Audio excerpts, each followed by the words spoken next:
Hello and welcome back to Historian at Midnight. On the evening of the 24th of September, in the year 1599, in a hall in the city of London belonging to one of the old guilds, a hall lit by candles against the early autumn dark, a group of men gathered around a table on which lay an open book.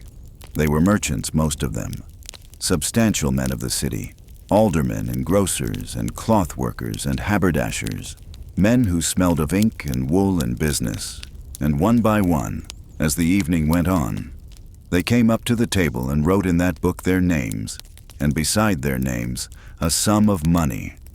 Some pledged £100, some 200, some 500, and by the time the candles had burned down, a little over 100 of them had subscribed, between them, something in the region of £30,000, for a purpose set down at the head of the page in the careful secretary hand of the age: a voyage to the East Indies, the islands of spice on the far side of the world, and the establishment of a trade there, God willing, for the honor of the realm and the increase of their own estates. The story that was told afterward, and it is a story we will have reason to handle carefully before this night is over, says that they were driven to it by outrage, that the Dutch, who had lately broken into the spice trade themselves, had doubled the price of pepper in the markets of Europe, and that the merchants of London, unwilling to pay a rival's price for the sake of their Sunday dinners, resolved that very season to go and fetch the pepper themselves. Like most founding stories, it has been polished in the telling until it shines a little too brightly. The truth, as always, was slower, more tangled, and more anxious than the legend. But what is beyond all question is what that book became, because the men who signed it that evening were founding, though not one of them used the word, and not one of them could have understood it, the most powerful corporation in the history of the world. Let yourself feel the full strangeness of that, because it is the strangeness this whole night will spend itself exploring. The thing created in that candle-lit hall was not a kingdom, and not a church, and not an army. It was a company, a device for pooling money, a piece of financial machinery, a creature made entirely of paper, of a charter and a subscription book and a set of ledgers. And it was designed to do one thing only, which was to buy pepper and spices cheaply on one side of the planet and sell them dearly on the other, and to divide the profit among the men whose names were in the book. That was all. Nobody that evening dreamed of conquest. Nobody had drawn a map with borders on it. The very idea that this arrangement of signatures might one day govern anything at all would have struck every man at that table as ridiculous.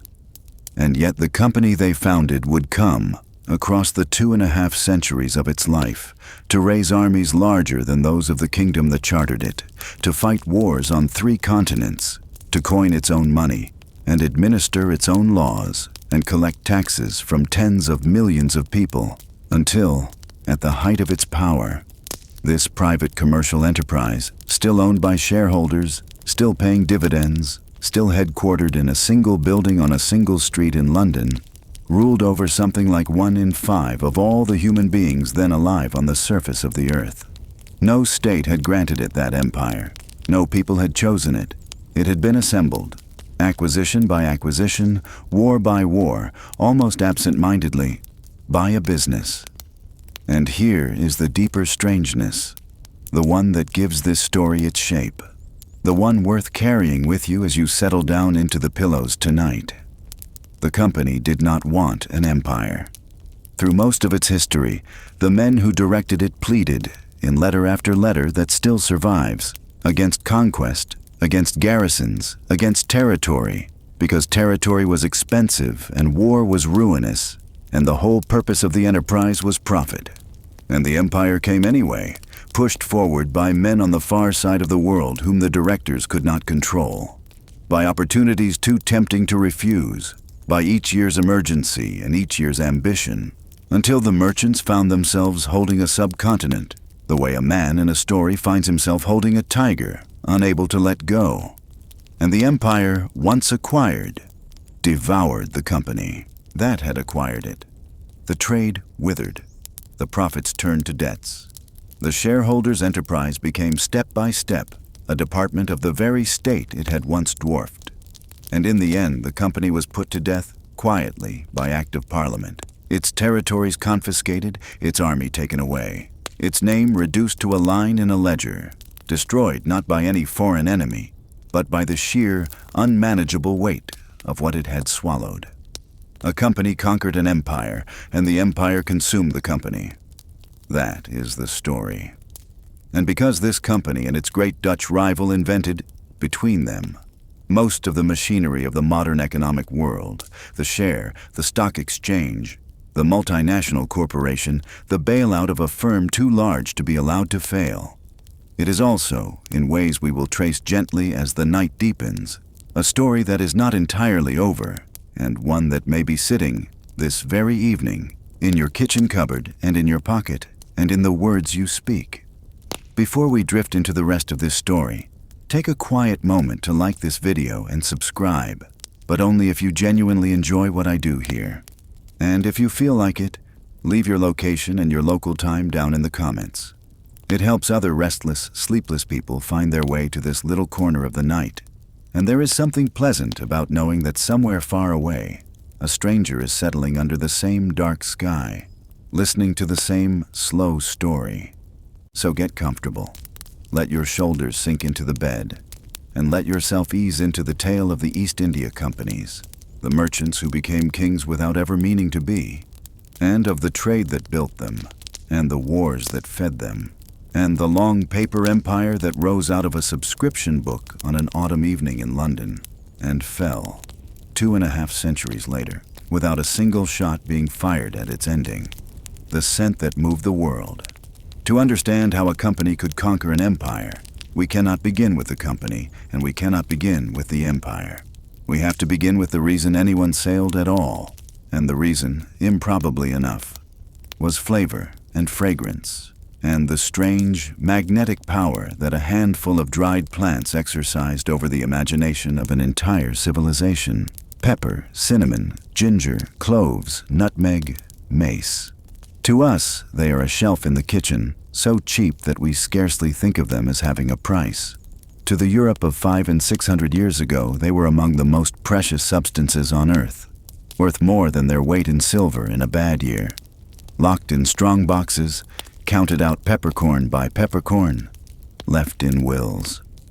There is an old story, repeated in 100 books, that Europeans craved spices to disguise the taste of rotten meat. And it is worth pausing at the very start of our journey to set it down gently and leave it behind, because it is almost certainly not true. A household that could afford pepper could easily afford fresh meat, and the people of the Middle Ages knew perfectly well what spoiled food was and did not eat it. The truth is at once simpler and stranger.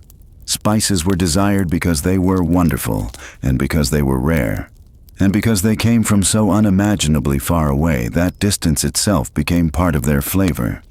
They were medicine, dispensed by physicians against plague and melancholy. They were status, scattered across the tables of the great as visible, edible wealth. And they were mystery, perfumed with rumor, for no one in Europe knew quite where they grew. And the tales that traveled with them spoke of serpent-guarded valleys and the borders of paradise. A cook in a great house, grinding cloves into a sauce, was grinding something that had passed through more hands, more languages, more kingdoms, and more profit margins than any object she would touch in her life. And of all the spices, the strangest and most consequential were the two that grew in the smallest place. And it is here that the geography of this whole story tightens to a point, because nutmeg and its twin, mace, which is the lacy red covering of the very same nut, grew in the whole wide world of that age, on a handful of tiny volcanic islands in the far east of what is now Indonesia, the Banda Islands. 10 specks of green in a vast blue sea, whose combined area you could walk across in an afternoon, and cloves grew only a little way north of them, on a few small islands more. The sailor's legend, repeated for centuries, said that you could smell the spice islands before you could see them, that the perfume of the groves reached out across the water to meet the ships. and whether or not the wind was ever truly so obliging. The legend tells the truth about the longing. Every ounce of nutmeg in every market of Europe, every clove in every apothecary's drawer from Lisbon to Moscow, had begun its journey on those few square miles of island soil, and had then traveled in the holds of local praus and Javanese junks and Indian dhows and Arab baglaws, through the ports of the Indonesian archipelago, across the Bay of Bengal, up the western coast of India, through the mouth of the Red Sea or the Persian Gulf, overland by caravan to the ports of Egypt and the Levant, and thence, in Venetian galleys, across the Mediterranean to Europe, its price multiplying at every single stage, 10 times, 30 times, 100 times by journey's end, so that the merchants of Venice, who controlled the final links of the chain, grew so rich on the markup that they built a city of marble on a swamp. For the better part of 1,000 years, that was the arrangement of the world. The East made and the West craved, and everyone in between took a percentage. The world before the companies. It is worth pausing here, before a single European ship enters the Indian Ocean, to take an honest measure of the two ends of that chain, because the story we are telling tonight is so often told backward, lit by the glow of what came later, that the beginning is almost always drawn wrong. The Europe of the 15th century was not the center of the world. It was a promontory of quarrelsome kingdoms on the western edge of the great landmass, technically ingenious, spiritually restless, chronically short of money, and economically, by the standards of the great civilizations of Asia, provincial. The center of the world's wealth, its manufacturing, its trade, and its population lay east of it, in the Ottoman lands, in Persia, in the empires of India, and in China, whose economy was larger than all of Europe's put together. India alone, in the age this story opens, produced by careful modern reckonings something like a quarter of everything manufactured on Earth. Its cotton cloths so fine and so cheap that they clothed Africa and Asia, and would soon clothe Europe too. Its artisans the finest in the world. Its emperors commanding revenues beside which the treasuries of European kings were the purses of country squires. The Indian Ocean across which the spices traveled was not an empty sea waiting for discovery. It was the busiest trading arena on the planet, an ancient, sophisticated, largely peaceful world of monsoon-driven commerce, in which merchants of a dozen faiths and 20 languages exchanged the goods of 3 continents under the protection of customs older than most European kingdoms, and in which armed trade, the idea of bringing warships to a marketplace, was regarded, quite correctly, as a kind of barbarism. Europe wanted what that world made. The problem, the eternal European problem, was that the world in question wanted almost nothing Europe made in return. The looms of India and the kilns of China required nothing from London or Amsterdam, and so everything Europe bought in the East, for centuries, had to be paid for in the one thing the East would always take, which was precious metal. And here, if you were with us on the night we followed the silver of Potosi, you will feel the great wheels of these stories interlock, because the silver that Spain was tearing out of its American mountain in those very decades, the silver dug by the Mita and carried by the galleons, is the silver that Europe's eastern trade ran on, the pieces of 8 that filled the sea chests of every fleet that ever sailed for the Indies. One empire bled itself white to mine the money. Other nations, cleverer or luckier, spent that same money buying the goods of Asia. And the goods of Asia, marked up and sold on, built the ports of the North Sea. The stories are one story. They always were. Into this ancient arrangement, at the very end of the 15th century, the Portuguese sailed and broke it. In 1498, 6 years after Columbus blundered into the Americas looking for exactly this, a Portuguese squadron under Vasco da Gama rounded the southern Cape of Africa and crossed to the pepper coast of India, and the sea route was open.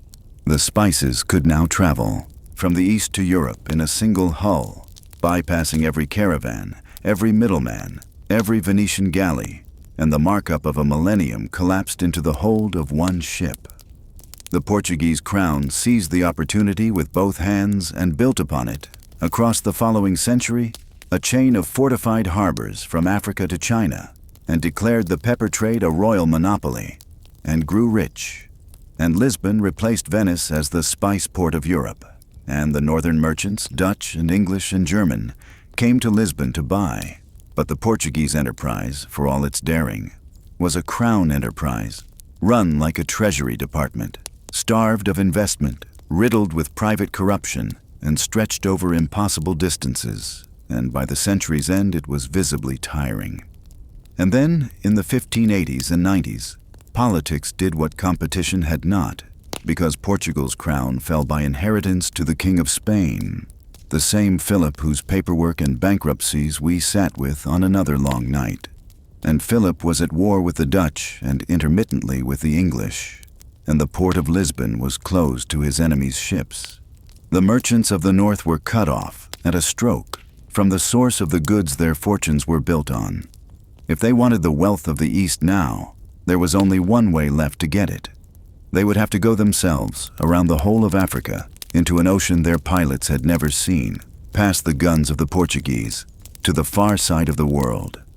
It was madness, by every sober reckoning of the age. It was also, as one failed and half-failed voyage after another began to show, just barely possible. And in the last decade of the 16th century, in the counting houses of Amsterdam and London, hard-headed men began to do the arithmetic of madness, and the arithmetic, to their astonishment, came out. The invention. What happened next happened in two cities at once, and it changed more than the spice trade. It changed the deep machinery of the world, and it is worth slowing down to watch it happen, because among all the fleets and battles of this story, the most consequential single event may be a piece of financial engineering. The problem confronting the merchants of the North was that a voyage to the East Indies was an undertaking beyond any private fortune. It required great ships, specially built, provisioned for 2 years, armed like men of war, crewed by hundreds. It locked up capital for years before a penny returned, and it courted total loss by storm, by scurvy, by the Portuguese, at every stage. No individual could bear such a risk alone, and no sane individual would. The answer, worked out piecemeal in both cities, was to make the bearer of the risk not an individual at all, but a new kind of being. A company in which many investors pooled their money and took shares in proportion, so that a merchant might venture a fraction of his wealth on the enterprise and lose, at worst, only that fraction, while the pooled whole was great enough to fit out fleets. The idea had ancestors in Italian partnerships and in earlier English ventures, but it was in the Indies trade, where the distances were longest and the risks greatest, that it grew into its full modern form and became the seed of almost everything our own world calls finance.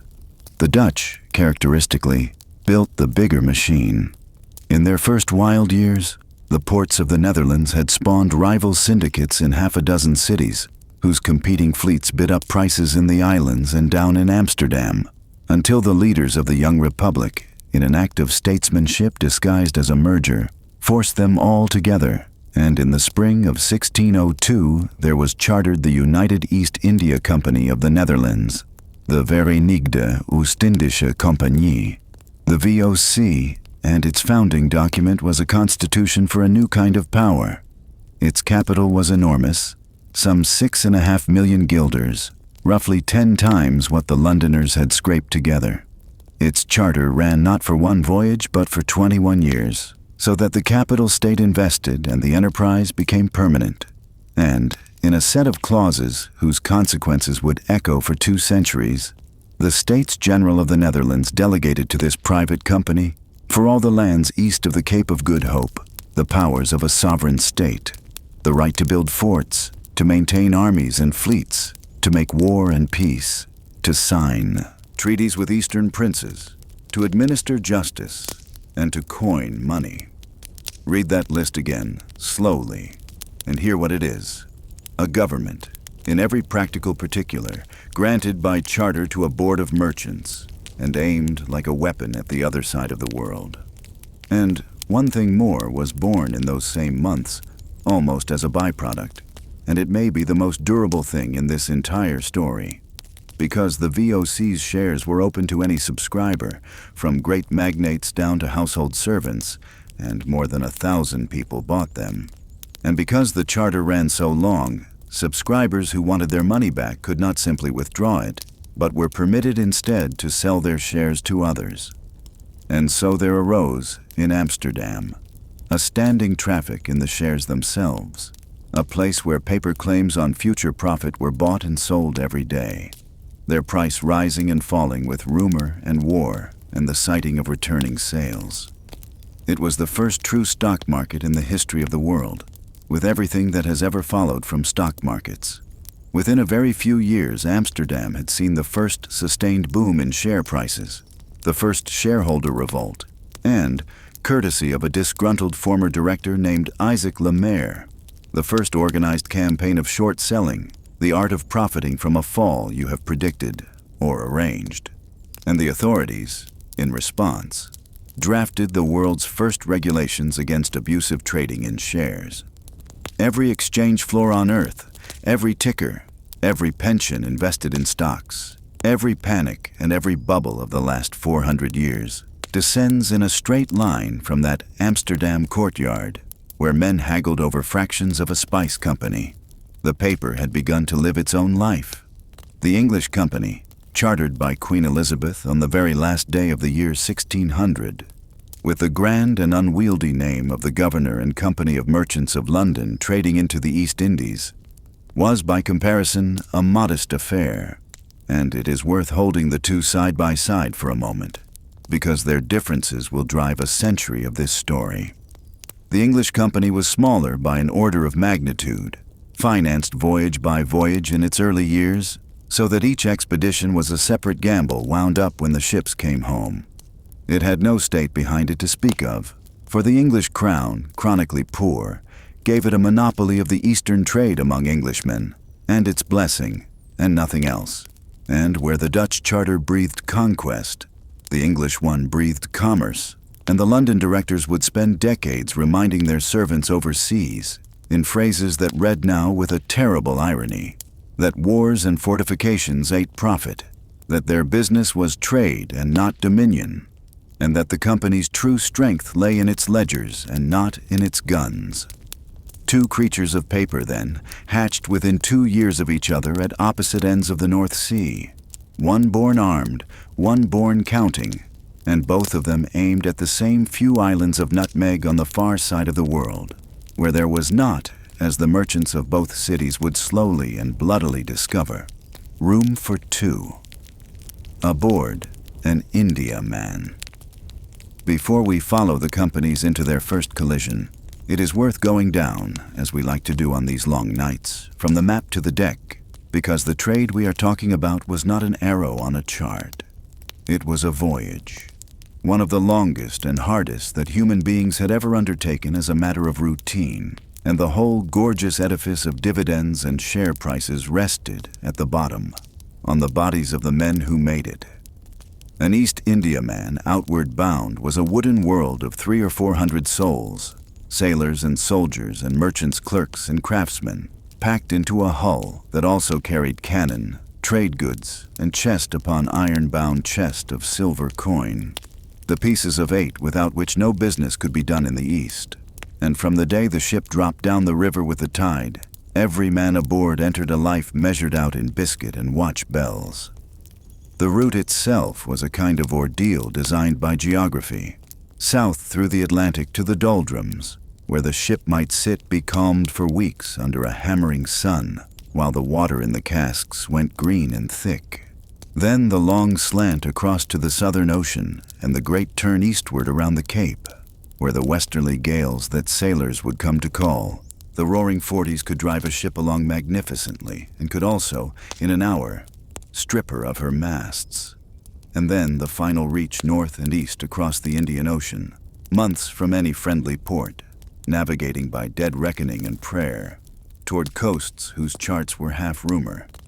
The Dutch found, early, that a ship which ran too far east before turning north would raise the unknown coast of a land they called New Holland, and we will have cause, a little later tonight, to remember what happened to one of the ships that ran too far. And through all of it, on every ship, on every voyage, there traveled the true tax of the Eastern trade, which was not paid in silver at all. The food was ship's biscuit, alive by mid-voyage, and salt meat hard as the cask it came in. The water, rationed by the pint, grew so foul that men held their noses to drink. And after some weeks at sea, with a regularity that the age observed minutely and understood not at all, the sickness came, the swollen gums and the bone-deep exhaustion and the old wounds opening, the scurvy, which we now know to be nothing more than the absence of fresh food, and which killed more men in the service of the companies than every battle, storm, and fever of 2 centuries put together. The arithmetic was known in every port town of Holland and England, and it is an arithmetic worth sitting with for a moment in the dark. Of the men who signed aboard an Indies fleet in the early years, something like 1 in 3, and in bad years far more, would not live to see home again. And the companies, which counted everything, counted this too, and built it into their calculations, recruiting the poor, the desperate, and the foreign. In their thousands, because the wages of a dead man reverted to the company, and because there were always more men. A single successful voyage could return a profit that made investors rich for life. The first English fleets brought home cargoes of pepper that paid for everything and left a fortune over. And every one of those cargoes had been carried, mile by mile, past the graves of a portion of its crew, sewn into their hammocks with a round shot at their feet, somewhere in the long blue emptiness between London and the islands. The dividend, from the very first year of this story, had men inside it. Remember that, because the men inside the dividend are going to multiply. The Iron Governor.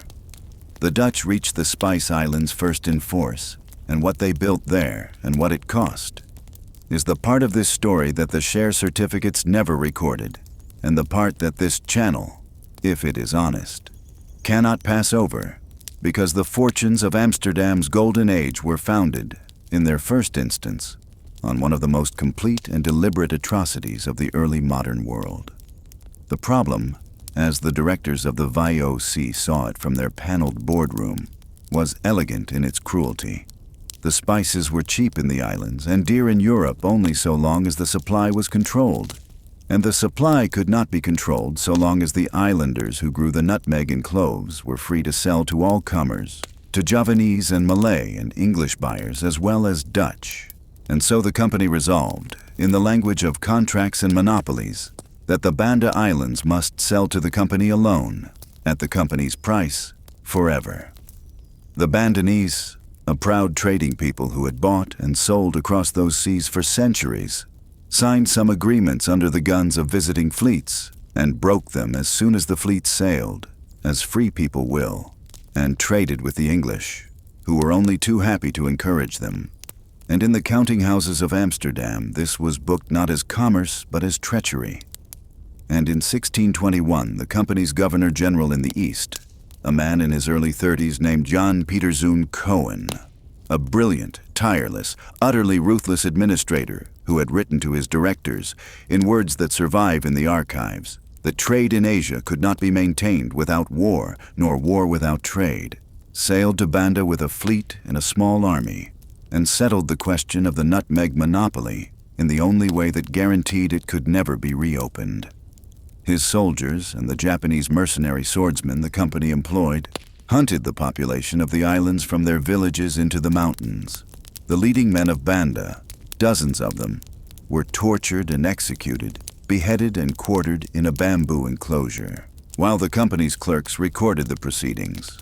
And of the perhaps 15,000 people who had inhabited the islands when the ships arrived, all but a few hundred were, within that single year, dead of the sword or of starvation in the hills, or carried off in the company's holds to be sold as slaves in Batavia.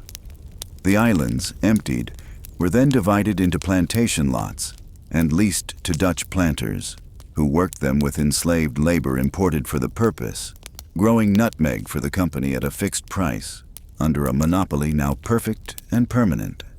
and the perfume of the groves, which the old sailor's legend said could be smelled far out at sea, blew across islands from which the people who had planted them had been erased. It is worth saying plainly, in the both-handed way that honest history demands, that this was seen, at the time, by the company's own masters for what it was. The directors in Amsterdam, reading Cohen's reports, wrote back that they wished it had been handled with more moderation. And there were men in the company's own service whose accounts of the killing survive because they were sickened by what they had watched and said so. But the reproof was a sentence in a letter, and the nutmeg was a revenue forever, and Cohen was not recalled in disgrace, but confirmed and celebrated. And the company's dividends in the following decades were the wonder of Europe. And there, in its very first great act on the world stage, the corporation revealed the property that makes it, of all human inventions, one of the most morally strange, and that this whole night will keep circling, that it is a machine which allows 1,000 decent, church-going shareholders in Amsterdam to profit from a massacre none of them ordered, witnessed, or ever had to know the details of. Their responsibility diluted to invisibility through the very shares that concentrated their money into power. The investor was innocent. The director had only written a policy. The governor had only enforced a contract. The soldier had only obeyed. And the Bandanese were dead, and the dividend was paid. Hold on to that sentence, because it is the refrain of this entire story, the arithmetic that will return again and again tonight in larger and larger figures. The dividend was paid. The English, in those same islands and those same years, were rivals too weak to be conquerors, and their turn under the harrow came quickly. They had established little outposts in the Spice Islands, a few factors and a flag on this island and that, including a tiny one called Run, of which much more shortly, and the Dutch, methodically consolidating, squeezed them out post by post, and in 1623, on the island of Amboina, the rivalry produced the incident that would poison relations between the two nations for half a century. The Dutch governor there, persuaded that the English merchants of the island were conspiring with Japanese mercenaries to seize his fortress, arrested them, and under interrogation of the kind the age called rigorous, which in this case meant, among other things, the torture of water forced down a bound man's throat, a torment our own age has learned to call by an uglier and more familiar name, extracted confessions from men who would say anything to make it stop, and then, on the strength of those confessions, beheaded 10 Englishmen in the fortress square. When the news reached London, more than a year later, it detonated. Pamphlets howled of the Amboina massacre for a generation, and the two Protestant republics of the northern seas, natural allies against Catholic Spain, became commercial enemies whose grudge would be settled decades later in open war. But the practical verdict of Amboina was simpler, and for our story it is the hinge on which everything turns. The English East India Company, outgunned, outspent, and outkilled in the islands of Spice, gave up the contest for the Far East. Its factors withdrew, post by post, westward across the ocean, back toward the one great landmass where the Dutch grip was weakest and where an Englishman might still trade without a Dutch fleet on the horizon. A land the company's captains already knew as a source not of spices, but of cloth. India. The company went to India, in other words, as a loser goes to a second choice, beaten out of the market it actually wanted. And it is one of the great dark jokes of history that the consolation prize, the fallback, the shore the English settled for, would turn out to contain an empire beside which all the nutmeg of the Bandas was a rounding error.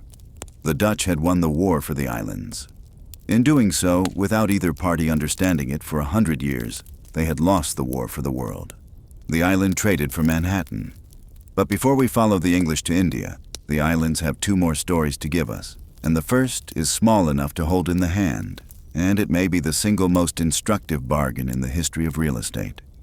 The English never quite let go of their claim to that one tiny spice island. Run, a scrap of nutmeg-bearing rock 2 miles long, whose handful of trees the Dutch, with characteristic thoroughness, eventually cut down simply so that no one else could ever profit from them. And the claim outlived the trade, dragging on through decades of Anglo-Dutch hostility as a diplomatic splinter, until at last, in 1667, at the Treaty of Breda that closed the second of the sea wars between the two nations, the matter was tidied up in a general exchange of occupied places. The English formally surrendered Run to the Dutch, and in return the Dutch formally surrendered their claim to another island on the far side of the world, a colder, less fragrant island at the mouth of a North American river, whose little port town of New Amsterdam an English squadron had seized a few years earlier and renamed after the king's brother, New York. There was no sense at the time, on either side, of a great transaction. Each power was keeping what it valued more, and the Dutch, weighing a nutmeg island against a fur-trading village on the edge of a wilderness, were quite sure they had the better of it, and by every measure their own age could apply, they had. You know, lying there in the dark, what the centuries did with that arithmetic. The island of Manhattan needs no introduction from me, and Run tonight is home to a few hundred souls and the memory of trees. But it would be lazy to leave it as a joke at the expense of the Dutch, because the truer lesson is the one this whole story keeps teaching, that no one, ever, at any moment in this tale, could see what anything was actually worth, that the men who ran the companies and the empires were not seers but gamblers reading yesterday's prices, and that the future has a way of settling accounts in a currency nobody present had ever heard of. It is a thought worth keeping beside you, gently, whenever tonight's world seems too certain of its own valuations. And the price of the monopoly that Run was traded away to perfect deserves one more moment. Because the machine, the VOC, built in the islands after Banda was a thing the world had never seen. Not a trading post, but a totality. A private state administering a controlled scarcity across an archipelago the size of Europe. Clove production was ordered concentrated on islands the company could police, and on every other island the trees were cut in annual expeditions whose very name meant extirpation. Hundreds of thousands of spice trees fell decade after decade so that the world's supply should exactly match the company's chosen sales. Islanders who replanted were punished. And in the warehouses of Amsterdam, in years when the harvests were too good and the price threatened to soften, the company burned its own surplus. Mountains of nutmeg and cloves fed to bonfires whose perfumed smoke drifted over the canals. Wealth destroyed by its owners to keep wealth scarce. While in the world outside the warehouse walls, there was no shortage of people who had never once in their lives been able to afford what was burning. I will not draw the moral of that image. On a channel like this one, at this hour, I find it draws itself. The VOC at its height, in the middle and later 1600s, was the greatest commercial organization on Earth, and perhaps, by some measures of relative scale, the greatest there has ever been. 150 trading ships and 40 warships on the seas, tens of thousands of employees, a private army, a capital city of its own at Batavia on the island of Java, dividends that in good years reached 40%, and modern writers amuse themselves converting its paper value at the height of the Amsterdam booms into today's money and arriving at sums larger than the greatest corporations of our own age combined, a comparison which is half legend and half arithmetic, and which I pass on to you in the spirit of this channel, with both of those labels attached. It was, in any case, a wonder of the world. And like the other wonders in these stories of ours, it was standing, all the while, on an invisible ledger of consumed lives, Bandanese and Malagasy and Balinese and Chinese, and its own Dutch and German sailors by the tens of thousands, whose account no clerk in Amsterdam was ever asked to balance. The wreck of the Batavia.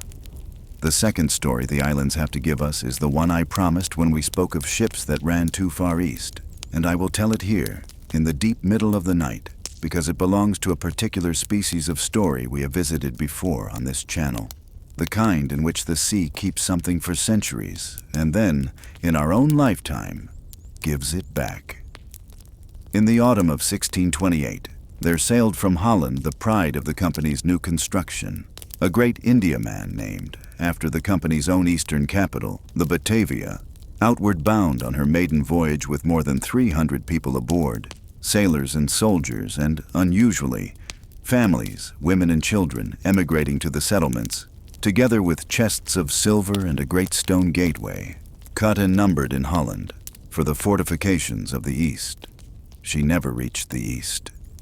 In the darkness before dawn on the 4th of June, 1629, running east across the Southern Ocean with her officers misjudging their longitude, as every navigator of that age misjudged longitude, she drove at full sail onto a coral reef in a scatter of low islands off the coast of that unknown southern land, the islands of the Houtman Abrolhos, whose very name, given for an earlier Dutch captain, echoes a sailor's phrase from the Portuguese that meant, in essence, open your eyes.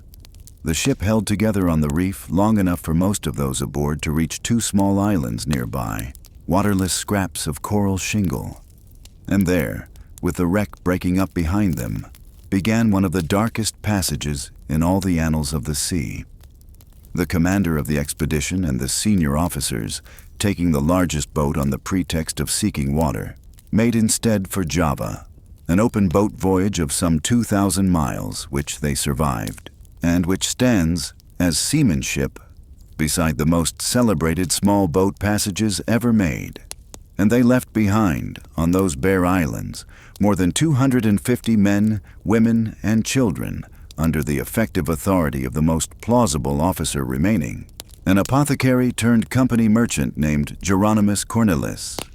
And Cornelis, who had reasons of his own to dread the company's justice, for he had been party to a planned mutiny before ever the ship struck, and who now found himself with an island of castaways, a store of salvaged weapons, and no law within 2,000 miles, conceived a plan of perfect lucid horror. To cull the castaways to a number his loyalists could dominate, seize any rescue ship that came, and turn pirate.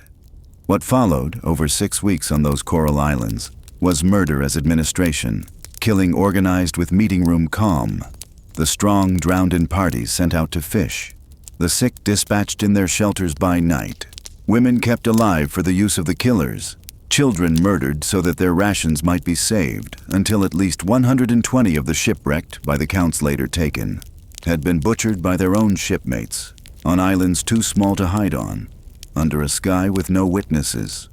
What Cornelis had not planned for was that a party of soldiers he had marooned on a further island to die of thirst, under a Frisian veteran named Wiebe Hayes, had instead found the only reliable water in the whole island group, and had fashioned weapons from hoop iron and driftwood. And when the murderers came for them at last, the soldiers, fighting behind little walls of coral stone which archaeologists have found, and which stand there yet among the oldest European structures on Australian soil, beat them off in pitched fights on the tidal flats.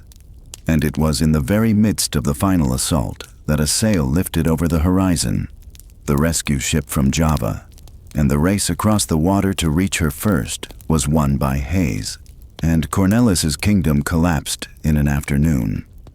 The company's justice, when it came, was of its age.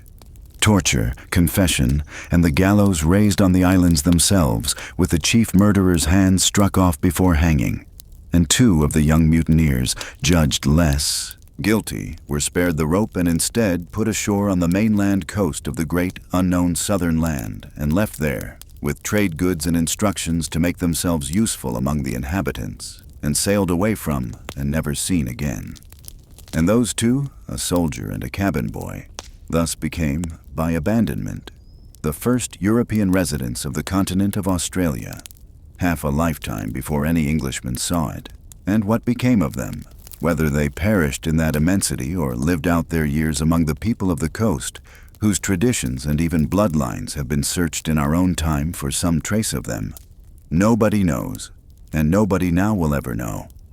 The sea kept the Batavia herself for 3 1/3 centuries, and then, in 1963, divers found her, her cannon and her stern timbers lying in the surf-washed shallows where she had struck, and they raised part of her hull, and the archaeologists who followed spent decades lifting from the coral the small furniture of that terrible winter, and found too in the shallow graves of the shingle the castaways themselves, skulls bearing the marks of that administration of murder. And you can stand today in a museum in Fremantle, in Western Australia, before the actual timbers of the Batavia and the actual stone gateway she was carrying to the Indies, assembled at last, 300 years late, on a continent her owners never knew was there. The company counted her in the ledgers of that year as a loss of so many guilders, so much silver, one ship. The islands and the museum keep the truer account. The company that turned to cloth. And so we come to India, and it is worth taking a breath at this threshold, because everything about the way this story is usually told prepares us to misunderstand what the English actually found there and what they actually were there for the first 150 years. The India that the company's battered ships approached in the early 1600s was not a prize waiting for a conqueror. It was the Mughal Empire, one of the 3 or 4 mightiest states on the face of the earth, ruling perhaps 150 million people at a time when England held not 5 million, commanding revenues that beggared every treasury in Europe, fielding armies in the hundreds of thousands, its cities among the largest in the world, its court a byword across Asia for a splendor no European monarch could approach. And the Englishmen who came to it came, and knew they came, as petitioners, small men from a small island at the edge of the world, asking leave to buy and sell. The company's first ambassador of consequence, a polished, sharp-eyed courtier named Sir Thomas Roe, spent almost 4 years, beginning in 1615, at the court of the Emperor Jahangir, and his journals survive, and they are a study in the education of European pride.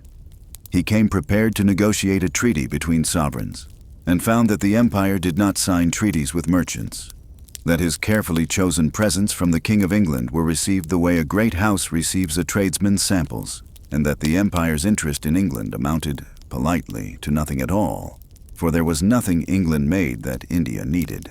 What India would take, as ever, was silver. And Roe, watching the machinery of Mughal power at close range, distilled his years of observation into a piece of advice to his employers that deserves to be remembered as one of the great ironies in this entire story. Seek your profit at sea, he told them in substance, and do not meddle with garrisons and land wars in India, for it is the beaten road of the Portuguese to ruin. A war and traffic, he wrote, are incompatible. Let that sentence hang in the air of the bedroom for a moment, spoken by the company's own founding expert in its second decade. War and trade do not mix. Keep to the counting house. The company would obey him for a century and a quarter, and prosper by obeying him. And then it would forget him in a single generation, and become the most complete refutation of his advice the world has ever seen. What the company settled down to buy, once the dream of spices had faded into the practical daylight of India, was cloth.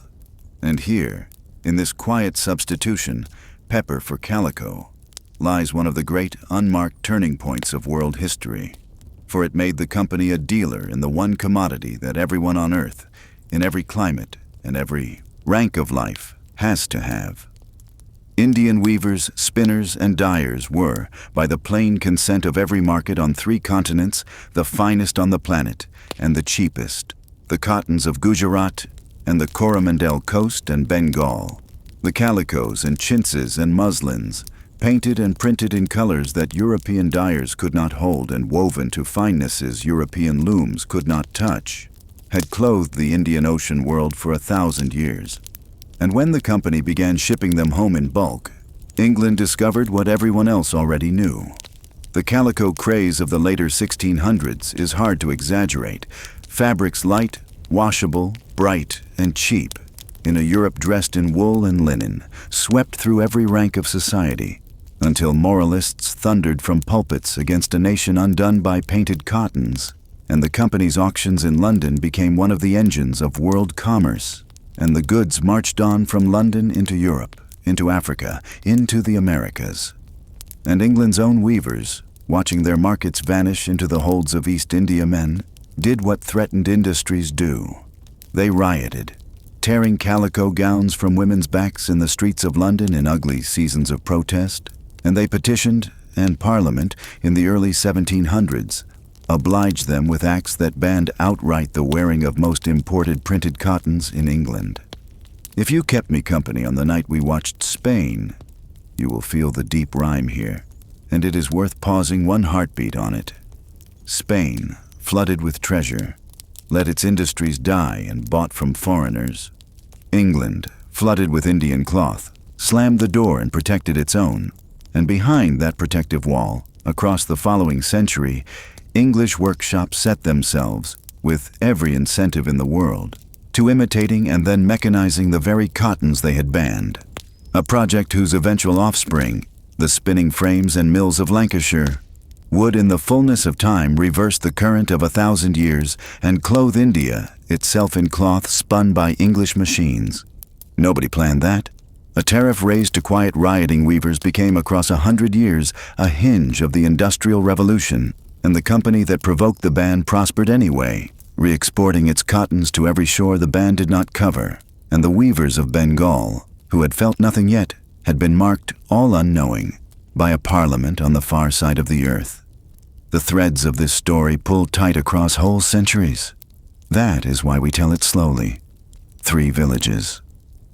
The company's India, through all these decades, was not a territory but a scatter of footholds, and it is worth visiting the 3 that mattered, because out of these 3 almost accidental seeds would grow 3 of the greatest cities on earth, and the geography of modern India itself. In 1639, a company factor named Francis Day, for reasons in which trade wins, politics, and, the old story insists, the convenience of visiting a mistress down the coast were all said to be mixed, and you may weigh that story as you weigh all such stories, leased from a local lord a strip of empty beach on the southeastern coast, 3 miles of sand with a fishing village attached, and built there a warehouse behind a wall, and called the wall Fort St. George. And around that fort, drawn by the company's silver, weavers and merchants and boatmen settled street by street until the beach had become the city of Madras, which its millions of inhabitants today call Chennai. In 1661, the King of England, Charles II, married a Portuguese princess, Catherine of Braganza, and among the items of her dowry, along with the port of Tangier and a fortune in sugar, there passed to the English crown a cluster of 7 marshy, malarial islands on India's western coast, which the Portuguese had held for a century and valued at very little, called by them Bombay. And the king, finding the place expensive and useless, rented it a few years later to the East India Company for an annual payment of £10 in gold, perhaps the second most instructive rent in the history of real estate after the one we discussed earlier tonight. And the company's engineers joined the islands with causeways and the harbor, the finest on the coast, filled with shipping, and the marsh became Bombay, today Mumbai, home now to more people than the England of King Charles contained altogether. And in 1690, a dogged, difficult company servant named Job Charnock, after years of quarrels and skirmishes with the Mughal authorities of Bengal, pitched the company's flag on the muddy eastern bank of the Hooghly River, at a cluster of 3 villages amid rice paddies and jungle, a site with deep water for ships and fever for everyone, where his colleagues complained that he had settled them in a swamp. And the swamp became Calcutta, today Kolkata, which within a century of Charnock's landing would be the second city of the entire British world.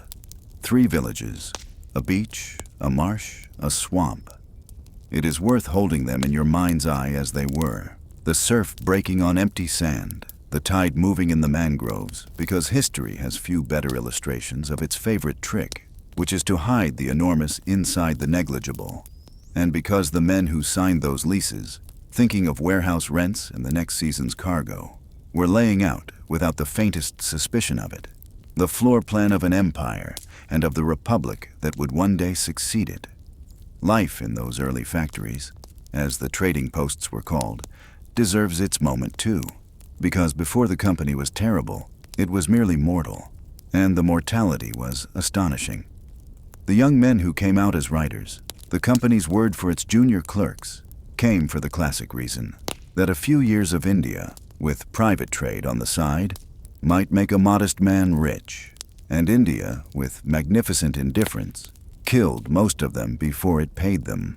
They lived barracks fashion inside the factory walls, dined together at a common table, sweated through the hot months in woolen coats their dignity would not let them shed, drank punch and Madeira in quantities that did much of the fever's work for it, and died of malaria and cholera and dysentery and the surgeon's own remedies, in such numbers that the saying in the settlements, repeated in letter after letter home with a gallows lightness, was that 2 monsoons were the age of a man. The company's burial grounds filled faster than its counting houses. In the worst years, the factors would gather in the cool of the evening to walk in the cemetery among the graves of their messmates, because it was the only garden the settlement had. Read their surviving letters, and you find, beneath the period formality, the entirely familiar voice of young men far from home, complaining of the food, scheming for promotion, asking after sisters, sending home little presents of muslin, and calculating, always calculating, the odds of living long enough to sail home with a competence. And it is worth keeping their graves in mind. 20-year-olds under stones in Madras and Bombay and Calcutta, as a private measure of what the dividend cost at this end of the pipeline too, in the century before the company ever fired a shot in anger at an Indian prince, the emperor and the pirate. Toward the end of the 1600s, the company, grown prosperous and a little proud, made its first experiment in forgetting Sir Thomas Roe, and the result was so instructive and so nearly final that it kept the lesson fresh for another half-century. The governors in London, irritated by Mughal tolls and emboldened by their new fortifications, persuaded themselves that a show of naval force could extract better terms from the empire, and in the later 1680s the company went to war, if the word can bear the weight, against the Emperor Aurangzeb, the sternest and most powerful of all the Mughals, then at the head of armies numbering in the hundreds of thousands. The affair, remembered as Child's War after the imperious company grandee who pressed it, was over almost before it began. The empire closed its ports, swatted the company's little expeditions aside, seized its factories, and throttled its trade at will.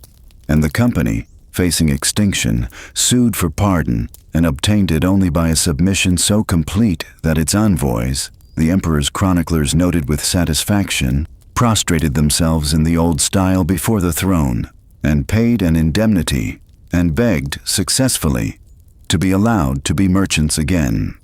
The lesson was reinforced from an unexpected quarter a few years later, when an English pirate named Henry Every, in one of the most notorious crimes of the age of piracy, took a great Mughal pilgrim ship returning from Mecca, laden with treasure and with ladies of the imperial household, and his crew subjected the passengers to days of robbery and worse.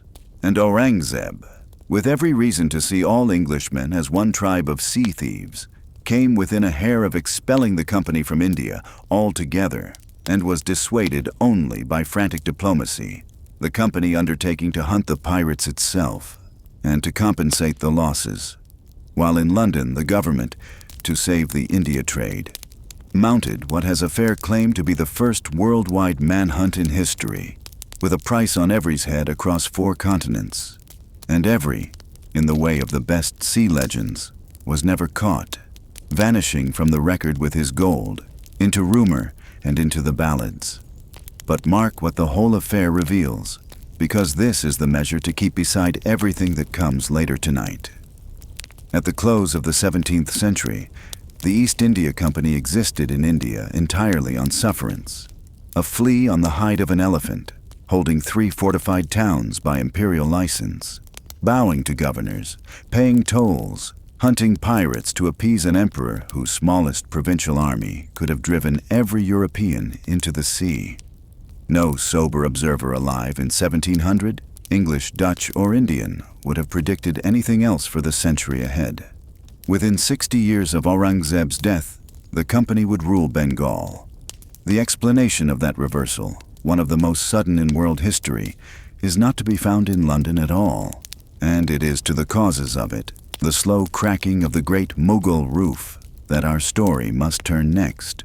But first, the company at home must acquire the last of its working parts, and those parts smell of coffee, tea, coffee, and paper money.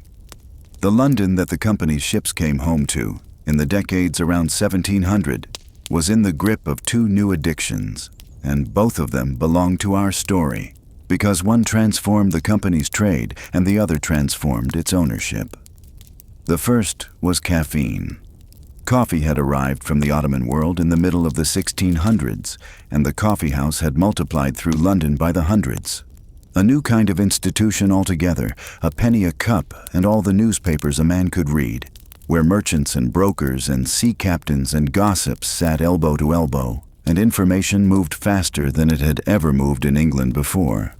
And in the coffee houses of Exchange Alley, in particular at one kept by a man named Jonathan, there settled, by convenience and habit, the crowd of dealers who bought and sold the shares of the joint stock companies, the East India companies above all, and Jonathan's coffee house became, by nothing more official than custom, the place where England's stock market lived, the direct ancestor, through an unbroken chain of rooms and rules, of the London Stock Exchange, while at another house nearby, kept by one Edward Lloyd, the men who insured ships against the sea gathered to share intelligence of sailings and wrecks, and their custom, too, hardened into an institution which carries Lloyd's name to this day, and to which our story will return. At its very end, in a way, I will let wait. Hold the picture a moment, because it is the company's home world in its maturity, a city of paper and rumor, share prices chalked on boards, insurance written by candlelight, fortunes made and unmade between breakfast and dinner on news of a sail sighted off the Lizard. The machinery of modern capitalism, assembling itself piece by piece around the pull of the Eastern trade, in rooms that smelled of tobacco and burnt coffee. And the second addiction was the one the company itself imported. Tea, the dried leaf of a Chinese shrub, had come into England as an aristocratic curiosity, made fashionable at court, as it happens, by the same Portuguese queen whose dowry brought Bombay, so that Catherine of Braganza enters this story twice, once with a city and once with a beverage. And across the early 1700s, as the company's ships opened a regular trade at the single Chinese port of Canton, tea descended, decade by decade, through every layer of English society, sweetened, significantly for other dark stories not ours tonight, with sugar from the slave plantations of the Caribbean, until it stood beside bread as a necessity of the poor, and the duty on it stood beside land tax as a pillar of the state's revenue, and the company's entire center of gravity had shifted, almost without anyone remarking it, from India to China, from cloth to leaf. And upon that leaf, by the middle of the century, the company's dividend, and a tenth part of the English government's income, had come, quietly and absolutely, to depend. Remember the teacup. It is about to move armies, and before this night is over, it will help lose one empire, build another, and empty a harbor full of chests into the sea at Boston. There is one more piece of home machinery to notice, and then we can return to the East, and it is the piece that made the company, by the early 1700s, something new under the sun, even in London. Not merely a trader, but a pillar of the state itself. The company had learned through the political storms of the 1690s, when rivals bought a competing charter, and for a decade, two English East India companies fought each other with subscriptions and bribes across Westminster, until they were forced, exhausted, into a merger completed in 1709, that its monopoly lived and died by Parliament, and that Parliament's favor was bought with loans. And so the United Company settled into the arrangement that would define its remaining century and a half. It lent the government millions, permanently at interest, becoming alongside the Bank of England one of the great creditors of the British state, and in return, the state renewed its charter decade by decade and defended its monopoly. And the company's stock became a foundation stone of the whole edifice of English public credit, held by widows and colleges and cabinet ministers, its dividend woven into the income of the entire political class. Understand what that meant, because it is the quiet fact under everything to come. Long before the company ruled a single province, it had become too entangled to be allowed to die, its fortunes fused with the state's credit and the nation's savings.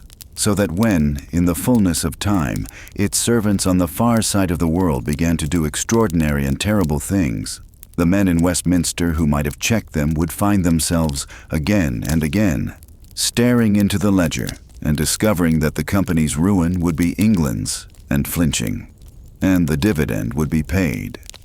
We have seen this shape before, on other nights, in other kingdoms. The vocabulary changes. Crown loans and asientos in Madrid, company bonds and charters in London. The geometry, the debt that binds the state to the machine, is the same, and it will do the same work. The empire begins to crack. The Mughal Empire did not fall.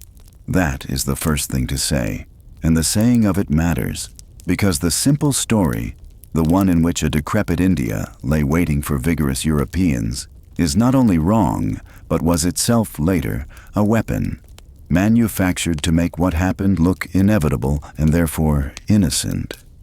What actually happened in the first half of the 1700s was slower and stranger. The empire's center gave way while its parts remained strong. Aurangzeb died in 1707, an old man worn out by an endless war of conquest in the south that had swallowed the empire's treasure and strained its loyalties, the Mughal equivalent, if you will allow the echo from another of our nights, of Spain's Netherlands, the unwinnable commitment that consumed everything.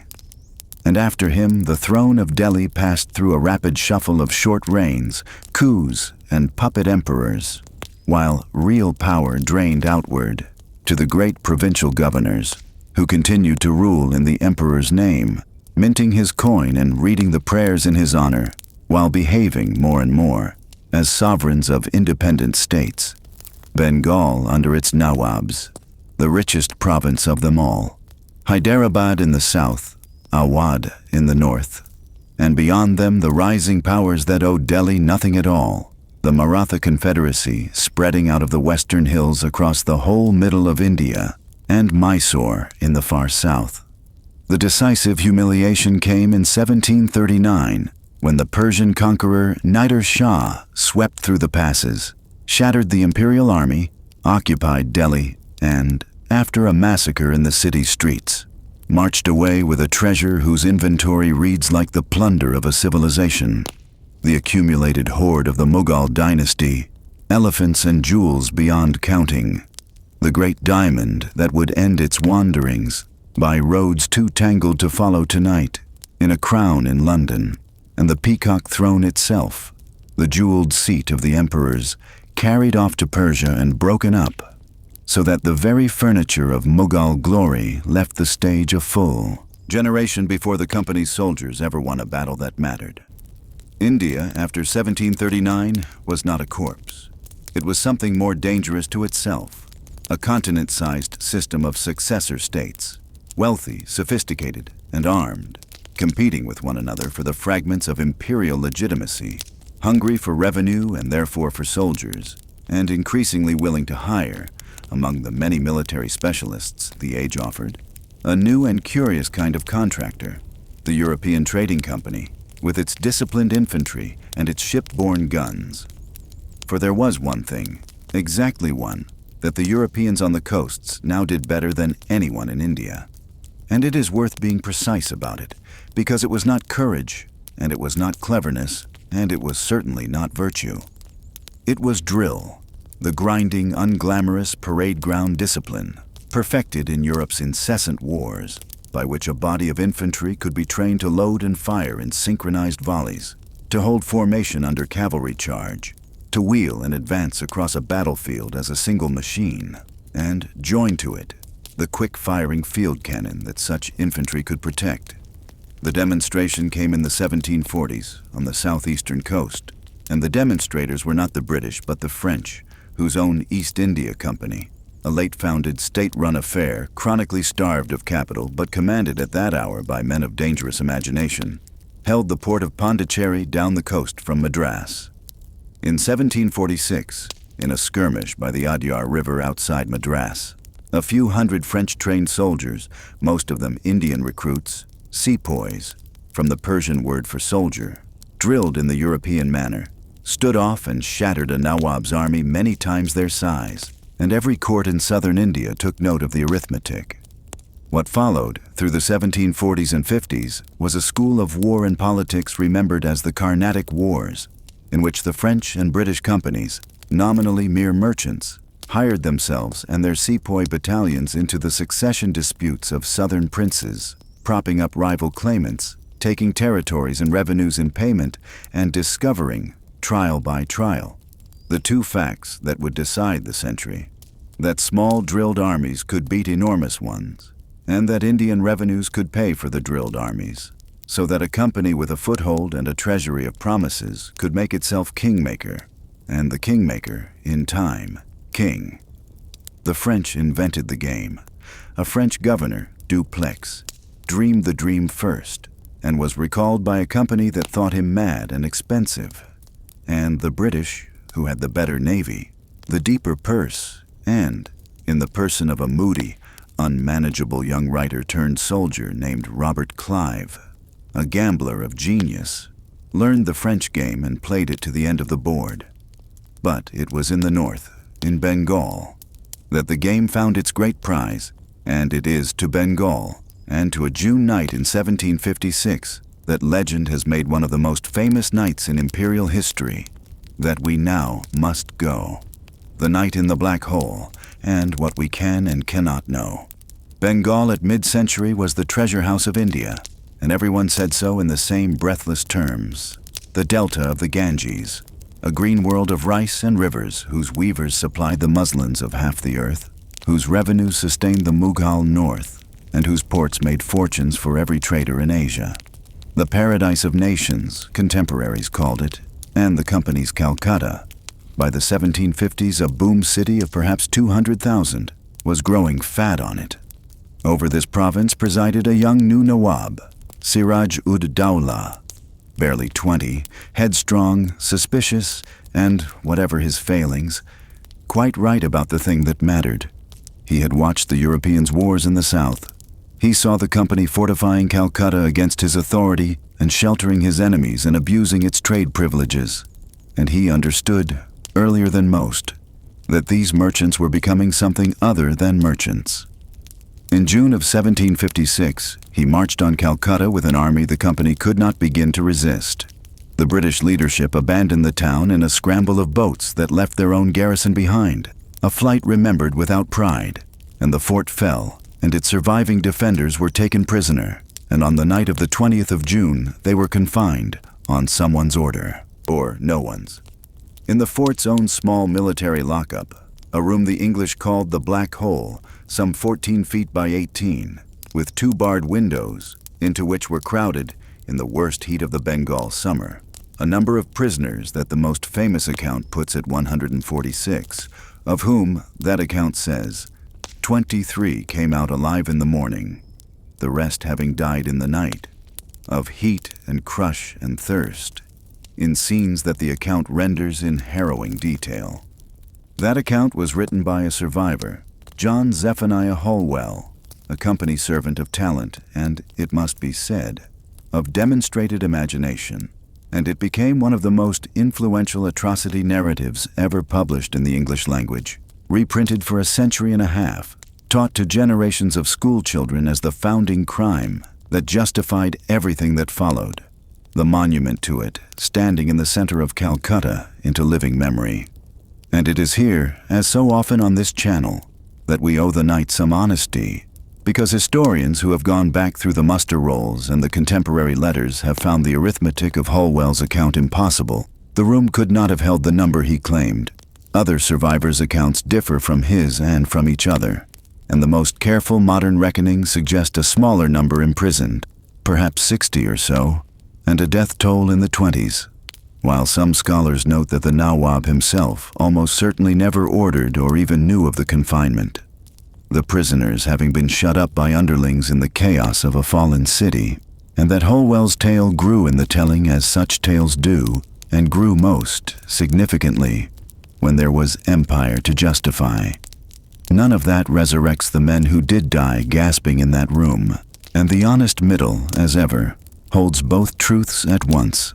Something cruel and terrible happened in Calcutta that night, and something else was then built out of it, deliberately, over generations. A legend engineered to convert a squalid tragedy of neglect into a license.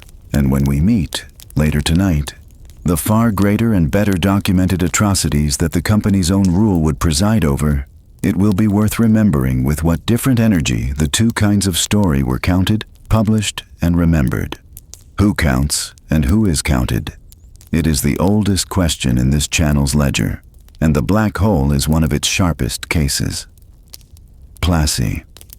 The company's response to the fall of Calcutta arrived from Madras in the winter, in the form of a naval squadron and a small army under Clive, and by the spring of 1757, Calcutta was retaken, and the Nawab had made peace.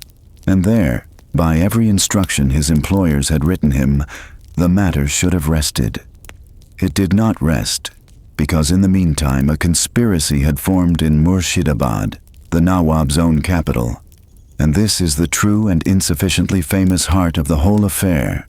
Siraj-ud-Dawla, young, erratic, and threatening to the established interests of his own realm, had frightened not the British chiefly, but his own elite, the great Hindu bankers of the house of Jagat Seth, whose loans steadied the whole finance of Bengal and whom he had insulted and menaced, grandees of his court, and the commander of the largest division of his own army, an ambitious veteran named Mir Jafar. And these men, seeking an instrument for a palace coup of an entirely familiar Indian kind, found one in the company which brought to the table the one asset the plotters lacked, a disciplined field force, and which asked for its services, a price the plotters were happy to promise from a treasury that was not yet theirs.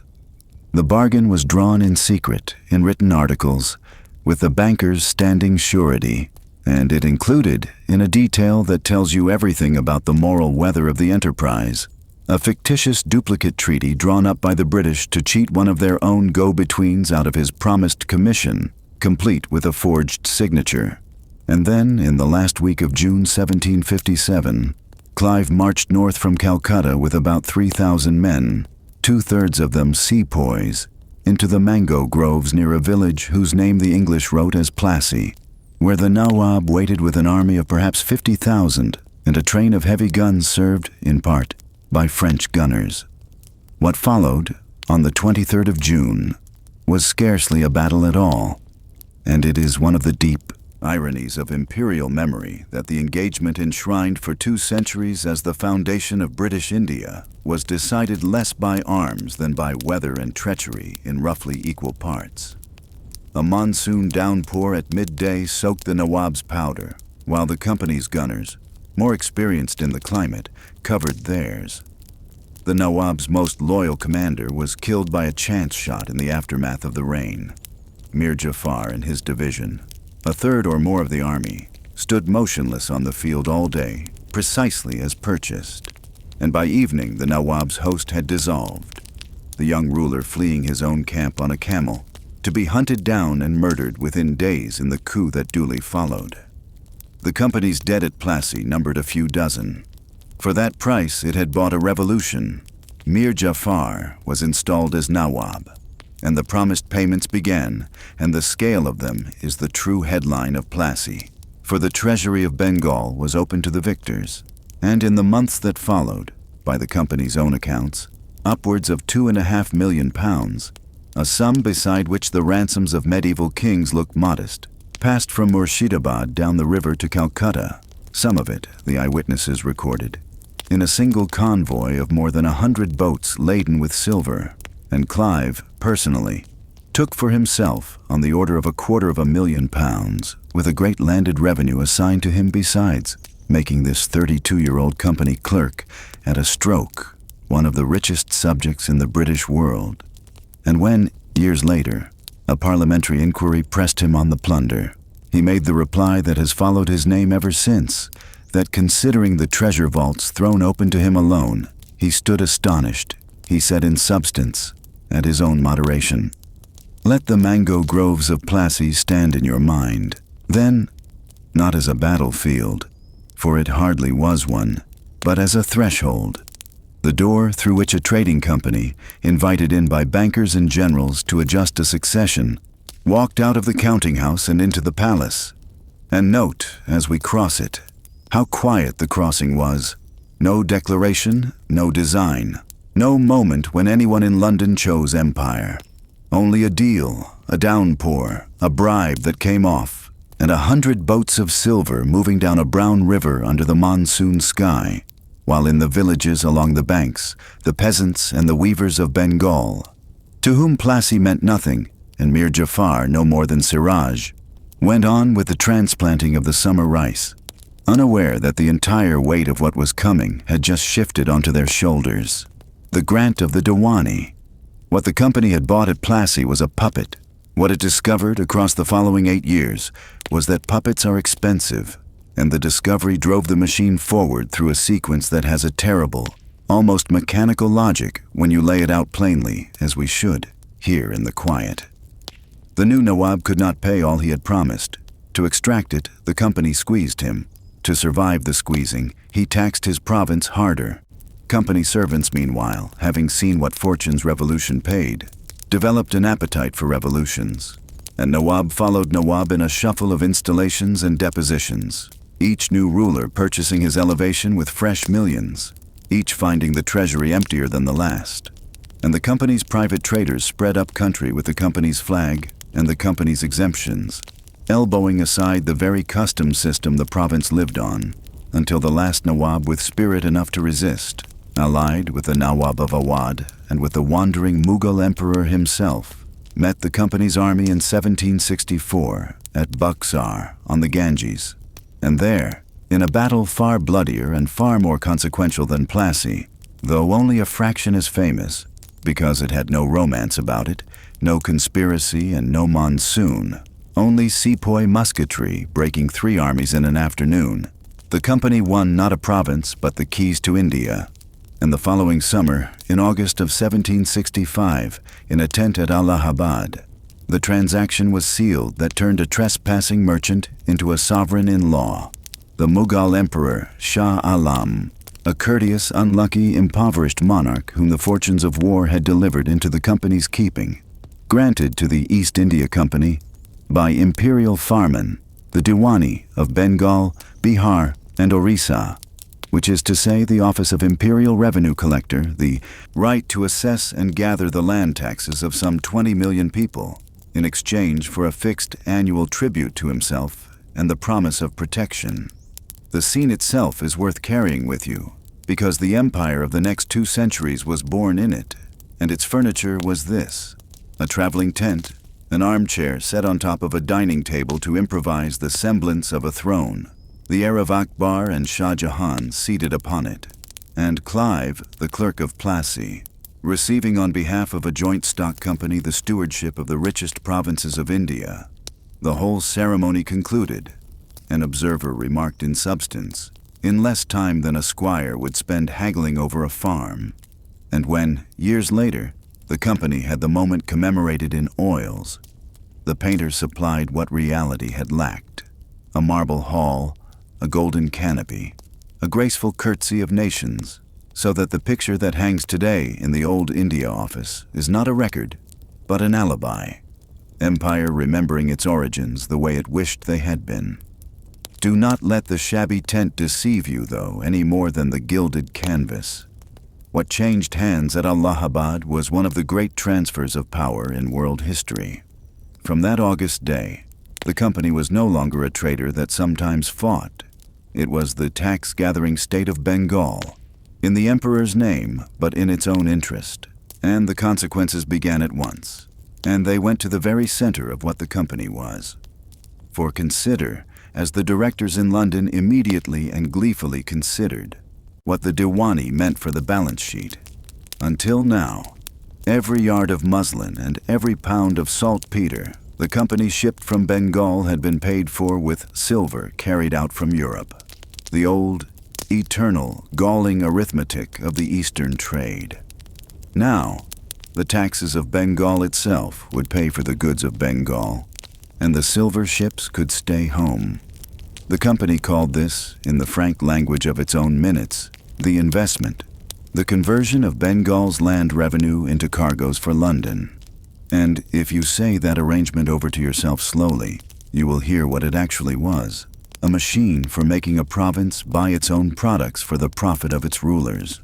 The wealth of Bengal exported in exchange for nothing, year upon year, a one-way flow that Indian critics in the following century would learn to call the drain, in a debate that has never ended, and to which we will return before morning. The stock market in London heard the news of the Diwani and understood it perfectly. The company's shares leapt and leapt again as investors priced in the taxes of 20 million people.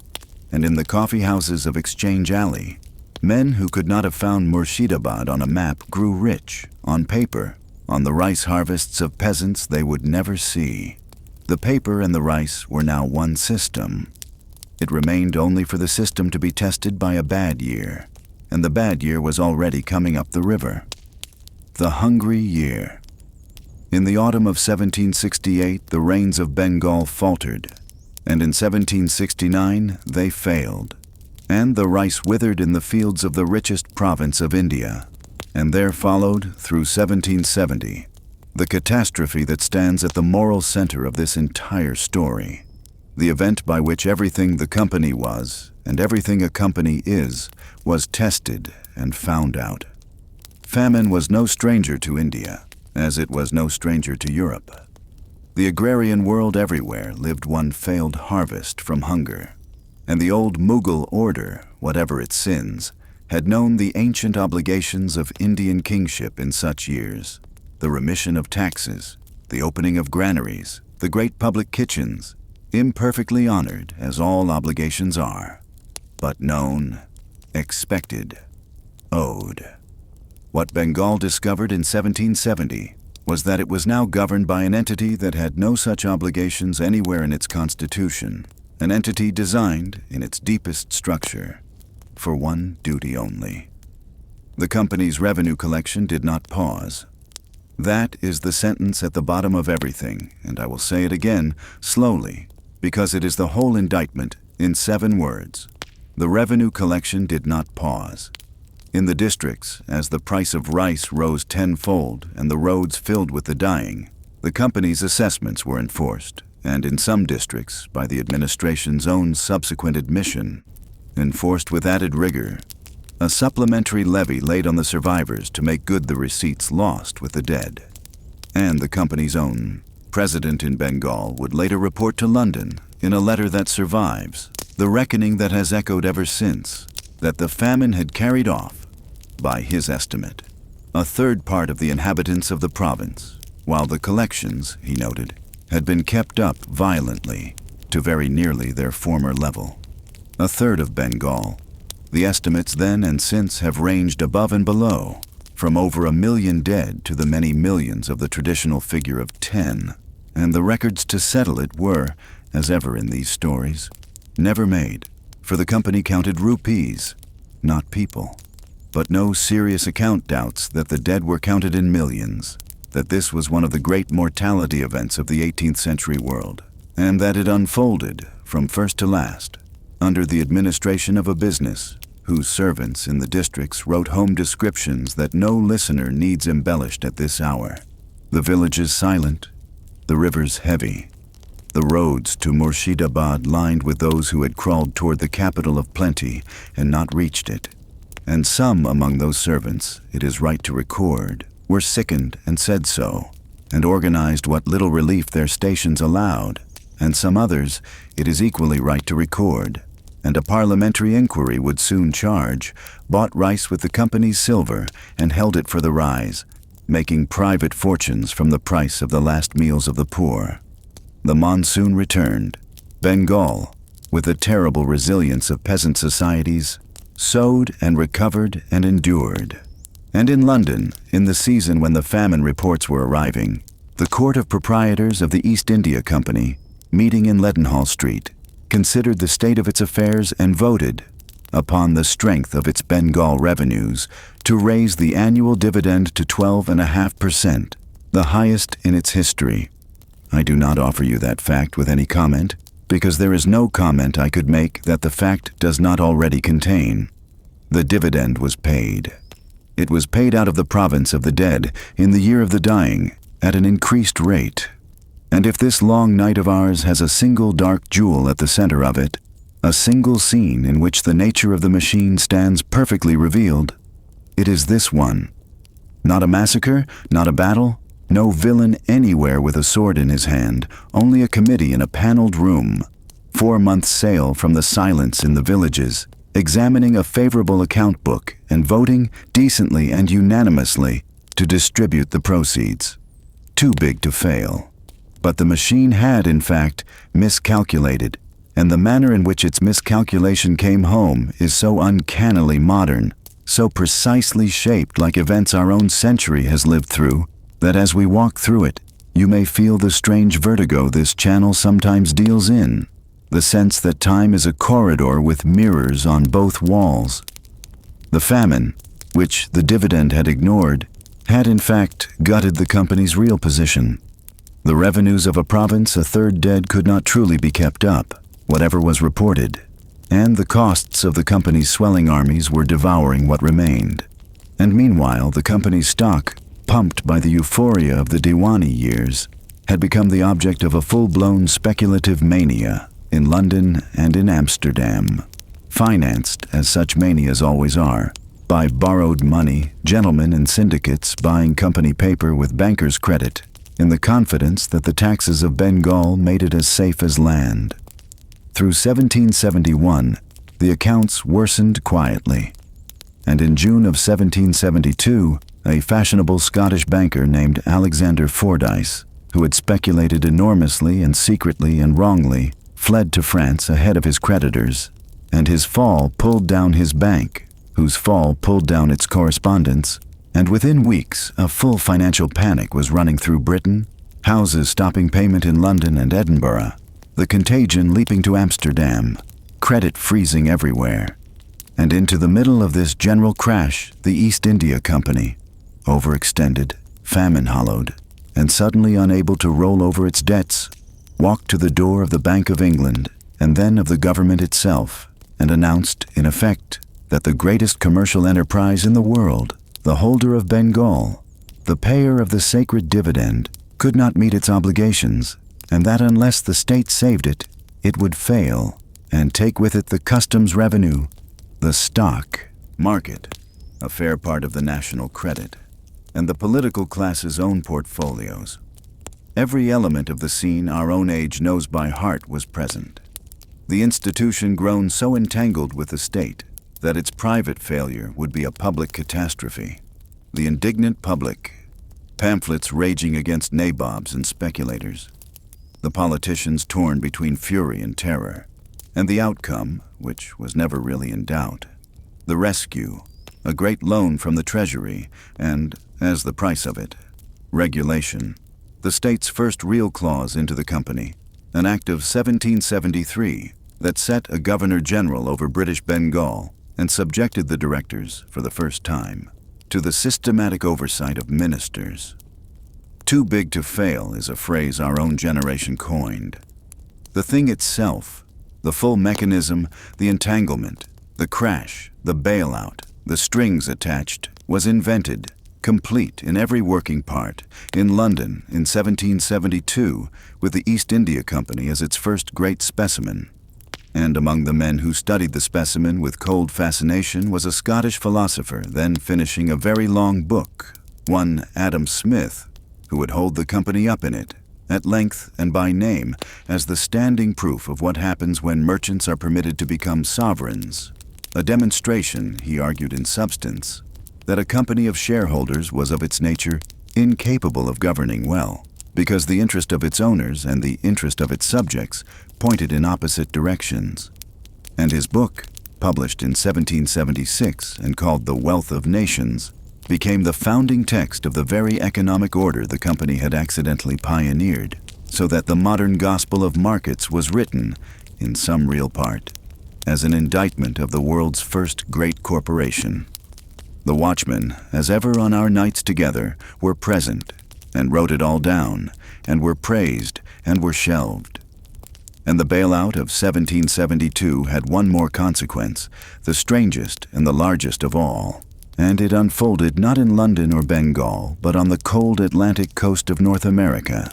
And if you have ever wondered on some other evening why a squabble about tea should have figured at the birth of a nation, here, assembled at last, are the gears of it. Among the company's embarrassments in the crash was a mountain of unsold tea. Millions of pounds of it, warehoused in London because heavy duties and cheaper smuggled competition had strangled its markets. And among the remedies Parliament provided was an Act of 1773 permitting the company, for the first time, to ship its tea directly to the American colonies with the duties so arranged that company tea, sold through the company's own consignees, would undercut every merchant and every smuggler in America. A sensible piece of corporate relief, as it seemed in Westminster, which managed to unite against itself, at a stroke, the two most dangerous constituencies in the colonies, the principled patriots, who saw in the scheme a Trojan horse for the hated tea duty and the principle of taxation without consent, and the colonial merchants, smugglers included, who saw, quite correctly, a chartered monopoly being aimed at their livelihoods, the company's pattern in Asia, which colonial pamphleteers had studied and now cited, ominously and by name, as the fate of peoples who let the East India Company ashore. And so it happened that on a December night in 1773, in Boston Harbor, a crowd of men, some in Mohawk disguise, boarded 3 ships and methodically broke open and heaved into the sea 342 chests of the East India Company's tea, near enough 90,000 pounds of it. And the government's furious response, the closing of the port and the punitive acts, lit the sequence that ran, in less than 2 years, to shots on a village green at Lexington. So that the American Revolution, whatever else it was, and it was many things, began in part as a revolt against a corporate bailout, an uprising provoked by the state's rescue of its overmighty company, and the men who threw the company's property into the harbor understood themselves, their own writings tell us, to be defending their continent against the monster of Leadenhall Street, whose Bengal they knew of, and whose famine they had read of, and whose arrival on their shores, in the innocent form of discounted tea, they declined, with hatchets, to permit. History rarely rhymes so exactly, and it is worth lying still with it a moment. The same corporate machine, in the same decade, on opposite sides of the earth, met by a province that could not refuse it and by colonies that could. Bengal and Boston, the two possible endings side by side, and the empire that lost America and the empire that won India were, in that decade, the same empire, learning the same lesson in opposite directions. The trial of Warren Hastings. Out of the wreckage of the crash and the scandals, the state's new grip on India took human form in the first Governor-General, and in his fate, the whole moral argument of the age came to a single, extraordinary theater, which deserves its place in our story, not because it changed much, for it changed little, but because it is one of history's great examples of a civilization pausing to put its own conduct on trial, and of what such pauses do and do not accomplish.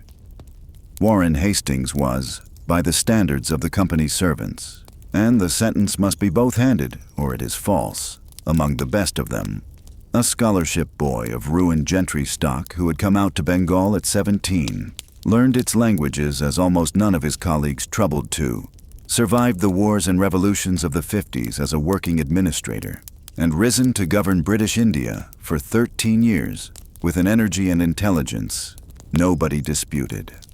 A man who founded the systematic European study of India's own laws and letters, patronized the first English translation of the Bhagavad Gita, and wrote for it an introduction of genuine reverence, established the courts and offices out of which the later administration grew, and repeatedly argued, against the fashionable contempt of his countrymen, that India's civilization owed nothing to Europe's, and was in no need of its instruction, and, at the same time, and with the same energy, a man who fought and funded the company's wars by means that included the coercion of dependent princes, the confiscation of the treasures of noble women, the taxing of a client kingdom into rebellion, and the general application, wherever the company's necessities pressed, of the principle that necessity overrides scruple, the principle we have watched operate on every one of these long nights, the endless, urgent, this-year need, which in Hastings' case was the need of a company at war on 4 fronts to find, somewhere, anywhere, this year's money.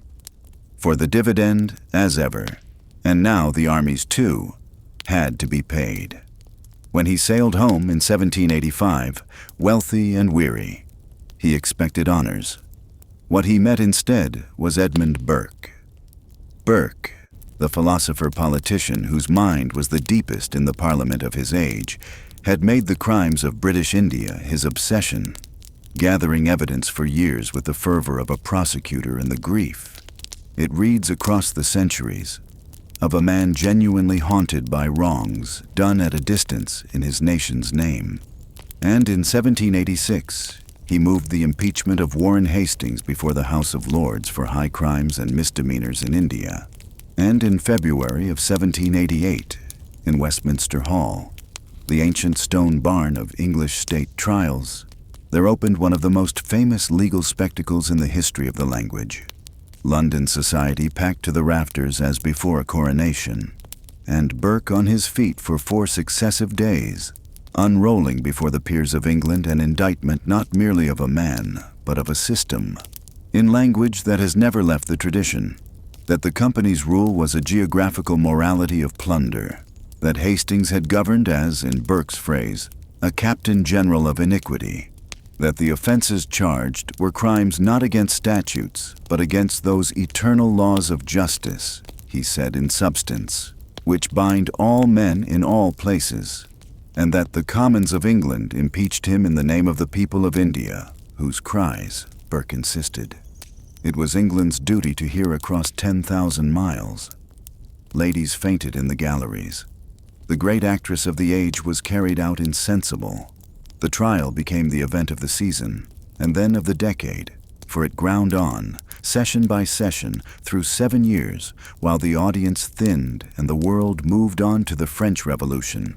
And in 1795 the Lords, weary and unpersuaded on the law, acquitted Hastings on every charge, and the old man retired to the country estate his fortune had repurchased, to breed Arabian horses and die at last, decades later, full of years and half-restored honors. And so the great trial failed. And yet it is not quite right to say it accomplished nothing, and the both-handed truth of it is worth carrying forward into the darker chapters ahead. For 7 years, the conduct of a conquering power toward a subject, people had been argued, in public, at the center of the conquering power's own capital, in the highest moral language the age possessed. And the argument entered the permanent record and the permanent conscience, quoted by every subsequent generation of critics of empire down to the movements that ended it, while the machine itself, throughout the 7 years and long after, went on collecting the revenues, fighting the wars, and paying the dividend, entirely unimpeded by the eloquence, as machines are. We have met this pattern before, on the night we read the memorials of the Spanish arbitristas. The diagnosis published, applauded, and shelved. The conscience satisfied by the quality of its own protest. The wheels unslowed. Burke himself, near the end, told the Lords in substance that if they acquitted this man, they acquitted the system, and that the account would then stand open to be settled by other hands in another century. And there, at least, the old prophet was exactly right, and the other hands, though he could not know it, would be Indian. The nabobs. And if you want to know what all of this felt like from inside England, at street level, in the everyday, there is a place to look, because the Britain of the company's high noon drew its own self-portrait, and it is one of the sharpest any nation has ever made of its own new money.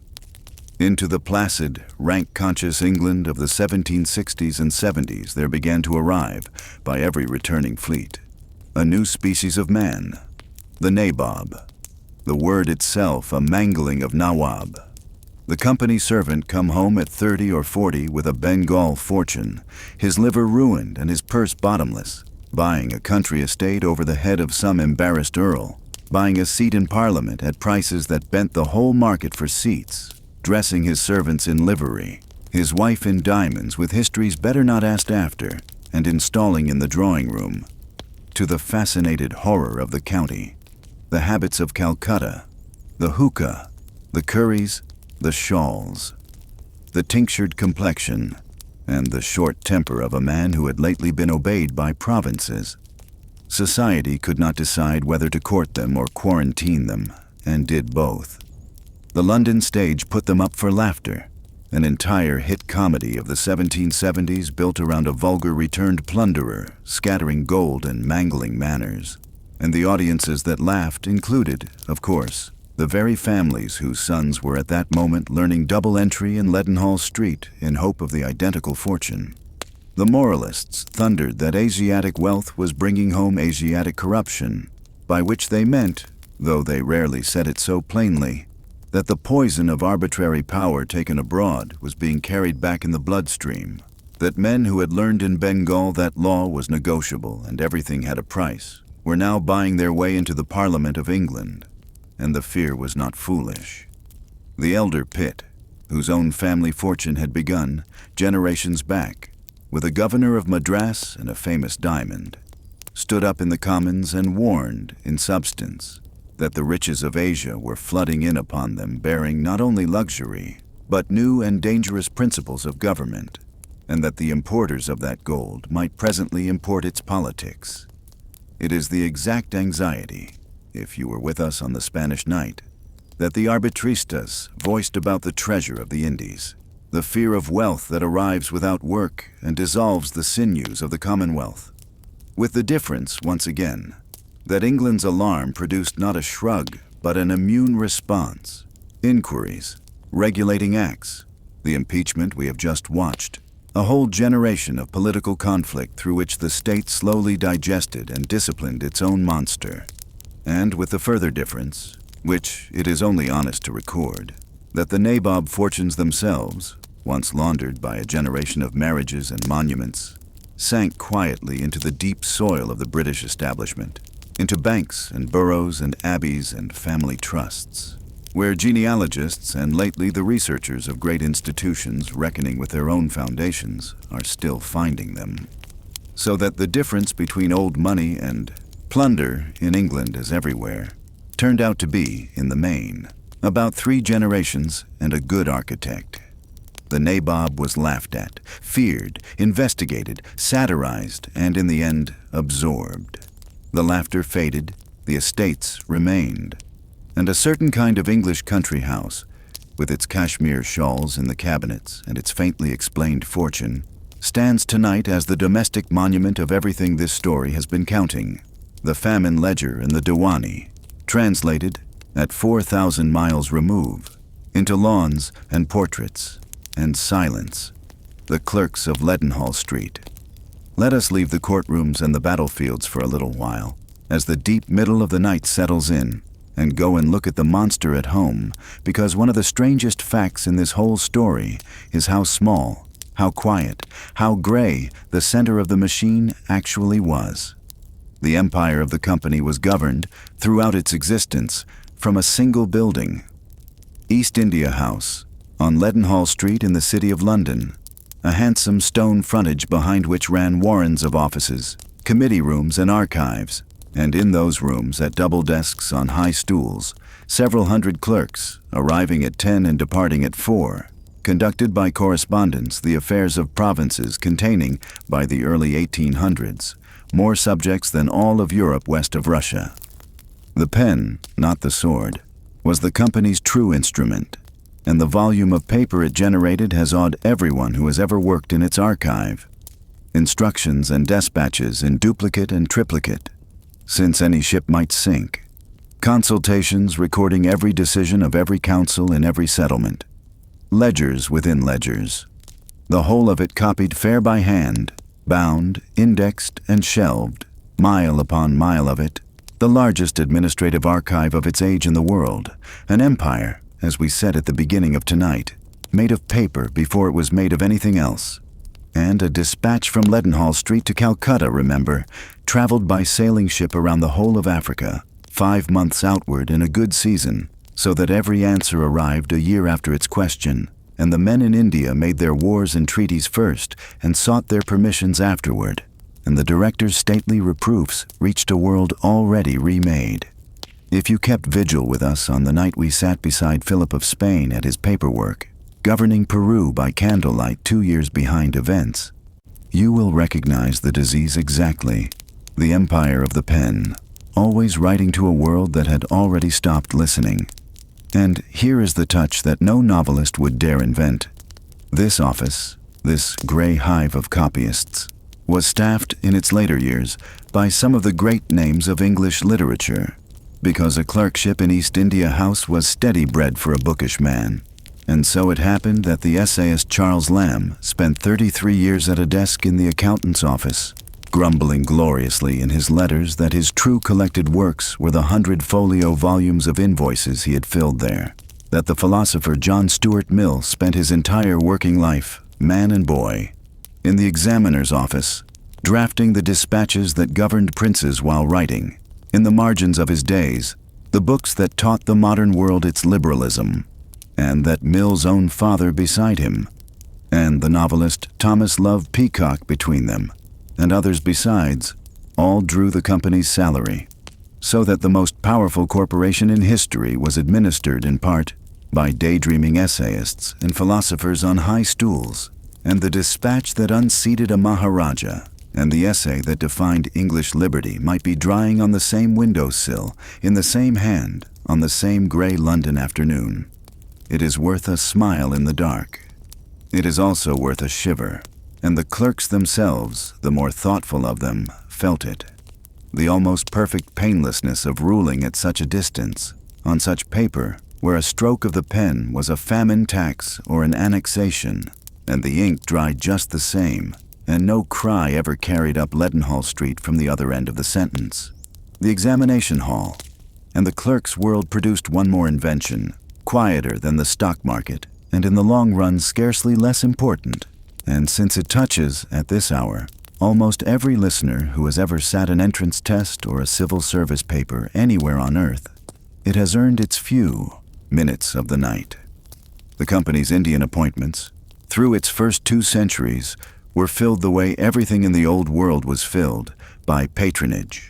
A directorship carried the right to nominate boys to writerships. The nominations were begged, traded, and, in effect, sold. And the quality of the men who ruled provinces was, accordingly, a lottery drawn from the acquaintance of elderly shareholders. But an institution that lives by ledgers develops, in time, a conscience made of arithmetic, and as the company's character shifted from plunder toward administration, the reformers inside it, pressed by the scandals and by Parliament, began asking a question no great power had ever asked systematically. How do you choose, on purpose, the men to whom you will hand a district of 1,000,000 souls? Their first answer was a school, and it was a strange and remarkable place. The East India College at Haileybury, opened in the early 1800s in the Hertfordshire countryside, a purpose-built nursery of empire where nominated boys of 16 and 17 were drilled, before ever they sailed, in classics and law and political economy, and the languages of India, Persian and Hindustani and Sanskrit, taught by munshis brought from Bengal to an English meadow, and its professors included, in the person of Thomas Malthus, who held there what was in effect the first chair of political economy in England, the most famous and most argued-over economist of the age, so that the theory of population that has haunted every famine debate since, including the debates over the company's own famines, was taught, for 40 years, to the very young men who would administer them. And the second answer, arrived at in the company's last decade almost as a dying bequest, was the great leveller itself. In the 1850s, under the reforming hand of Macaulay and his colleagues, the patronage system was abolished outright, and entry to the Indian civil service was thrown open to public competitive examination, the posts to go, by blind marks, to whoever wrote the best papers, whoever they were and whoever their fathers were.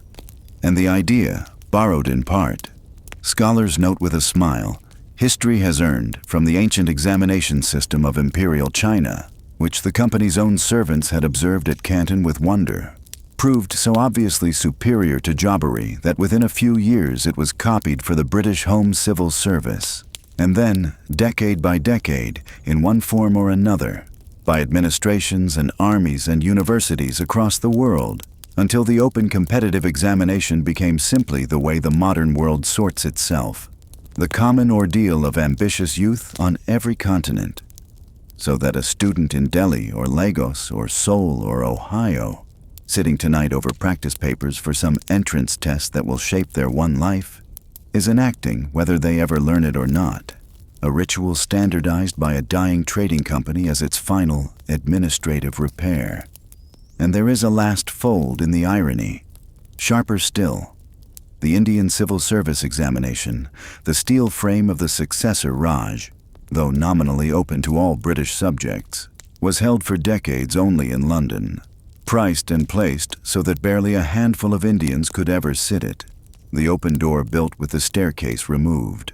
And the long Indian campaign to move the examinations to India, fought in petitions and parliament for half a century, became one of the training grounds of the national movement itself, so that the company's fairest invention, made unfair in the application, ended by schooling the very generation that would sit, at last, in the examiner's chairs. The machine taught its subjects to be examined. The subjects, in the fullness of time, set the papers. It is as close to a moral as this part of the story owns. The Tiger of Mysore. Out in India, meanwhile, in the decades on either side of 1800, the company was completing its transformation into the paramount military power of the subcontinent, and the way it did so deserves our careful attention, because the conquest of India was achieved neither by any single great war nor by any single great villain, but by a method, a repeatable, compounding, almost financial method, which we should take apart gently like a mechanism, and by the defeat of the handful of Indian states that saw the mechanism clearly and fought it. Of those states, the most formidable was Mysore, in the far south, under a father and son, Hyder Ali and Tipu Sultan, who between them handed the company the worst defeats of its Indian career. Soldier kings of a modernizing stamp, who drilled their infantry on the European pattern, founded workshops and navies, courted the French as a counterweight, and understood, and said in their correspondence, in substance, that the English were not a rival kingdom, but a devouring system, and that whoever fed it would be eaten last but eaten. Tipu, the self-styled tiger of Mysore, whose emblem and obsession the tiger was, fought the company through 4 wars across a quarter of a century, and among his instruments was one that should be noted for the strangeness of its afterlife. Massed batteries of iron-cased war rockets, whose shrieking barrages broke British formations at close range, and so impressed the survivors that an English artillery officer named Congreve studied captured specimens and built from them the rocket that burned Copenhagen and glared over Baltimore, so that the rocket's red glare in the American anthem descends, by a direct engineering lineage, from the arsenals of Mysore. But Tipu stood, in the end, alone. The other powers of India, each pursuing its own quarrel, declined to hang together, and in 1799, at his island capital of Seringapatam, the company's armies, with their subsidized allies, stormed the breach, and Tipu, refusing flight, died fighting at the gate of his own fortress, and the city was sacked with a thoroughness that shocked even the victor's own accounts, and the plunder of his palace was distributed by prize committee, share by regulated share, from generals to privates, in the company's meticulous way.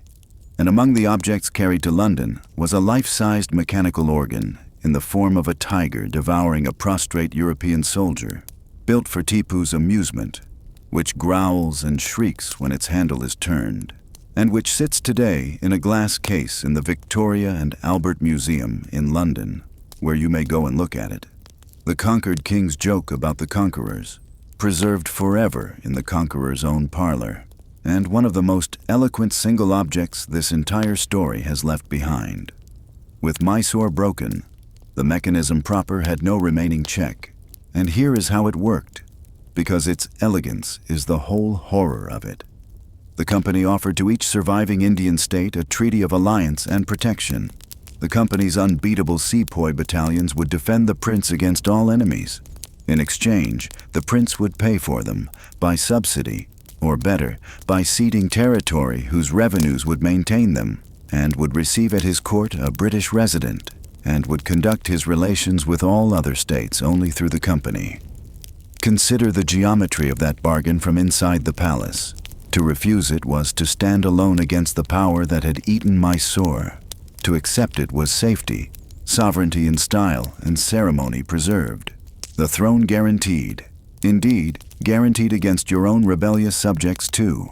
And only slowly, treaty by treaty, did the arithmetic underneath disclose itself, that the subsidy was set at what the traffic would bear, and then above it, that arrears of payment were settled by cessions of land, that the ceded lands made the company stronger and the state weaker in exact proportion, that the resident at court became, decade by decade, the true government behind the Durbar's curtain, and that a prince who had signed for protection had in fact signed a mortgage on his kingdom, with the company as both lender and bailiff, a debt trap, in the language our own century has learned to use of certain infrastructure loans, operated across a subcontinent, with battalions as the collateral agents.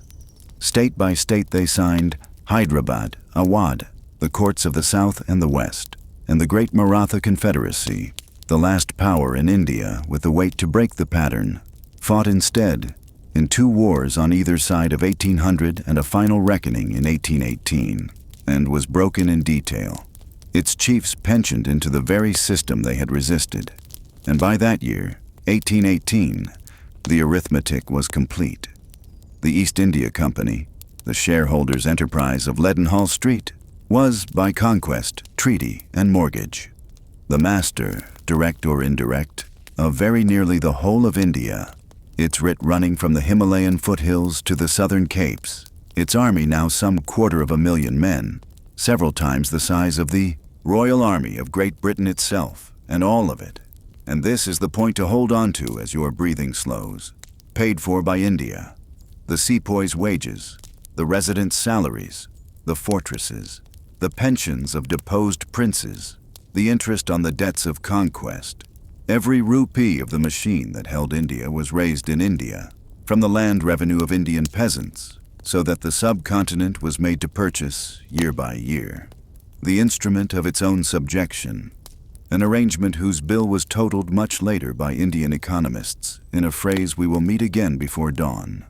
And London, through all of it, kept up the old refrain, the directors writing gravely, decade after decade, that they desired no further conquests, that this last annexation must positively be the last, that expansion was ruinous and peace essential, and meaning it mostly, and being obeyed never, because the men on the spot lived by a different arithmetic of glory, prize money, and this year's emergency, and because each new border, once acquired, had unstable neighbors of its own, requiring, with the deep false logic of all empires, just one more forward step to make everything finally secure. There was always one more step. There always is. The company walked them all, protesting at every stride that it was standing still, until there was nowhere left in India to walk. The poppy and the teacup.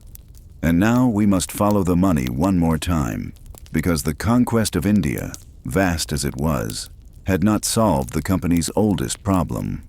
It had, in a way that only became clear gradually, deepened it, and the solution the machine found is the darkest of all its ledgers, and the one whose consequences run most directly into the world you and I inhabit. The problem, as ever, was China. The teacup had conquered Britain. By the early 1800s, the company was shipping tens of millions of pounds of tea a year out of Canton. The duty on it was a load-bearing pillar of the British Treasury. and the whole arrangement rested on the pleasure of the Chinese Empire, which admitted the foreign merchants to precisely one port, under strict regulation, and which continued, with the serene self-sufficiency that had frustrated every European for 2 centuries, to want almost nothing Europe made in exchange.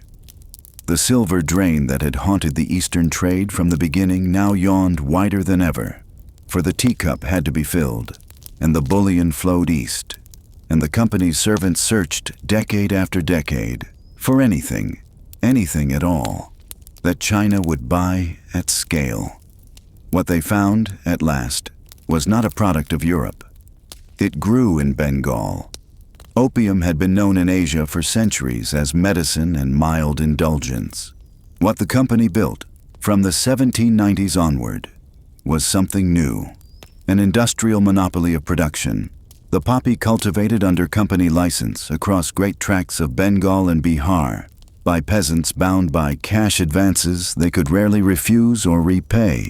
The sap processed in the company's own vast factories at Patna and Benares into chests of standardized export-grade narcotic, upwards of 140 pounds to the chest, and the chests then sold at auction in Calcutta to private merchants for the run to the China coast, where the entire trade was illegal, banned by repeated imperial edicts which everyone in the chain knew by heart.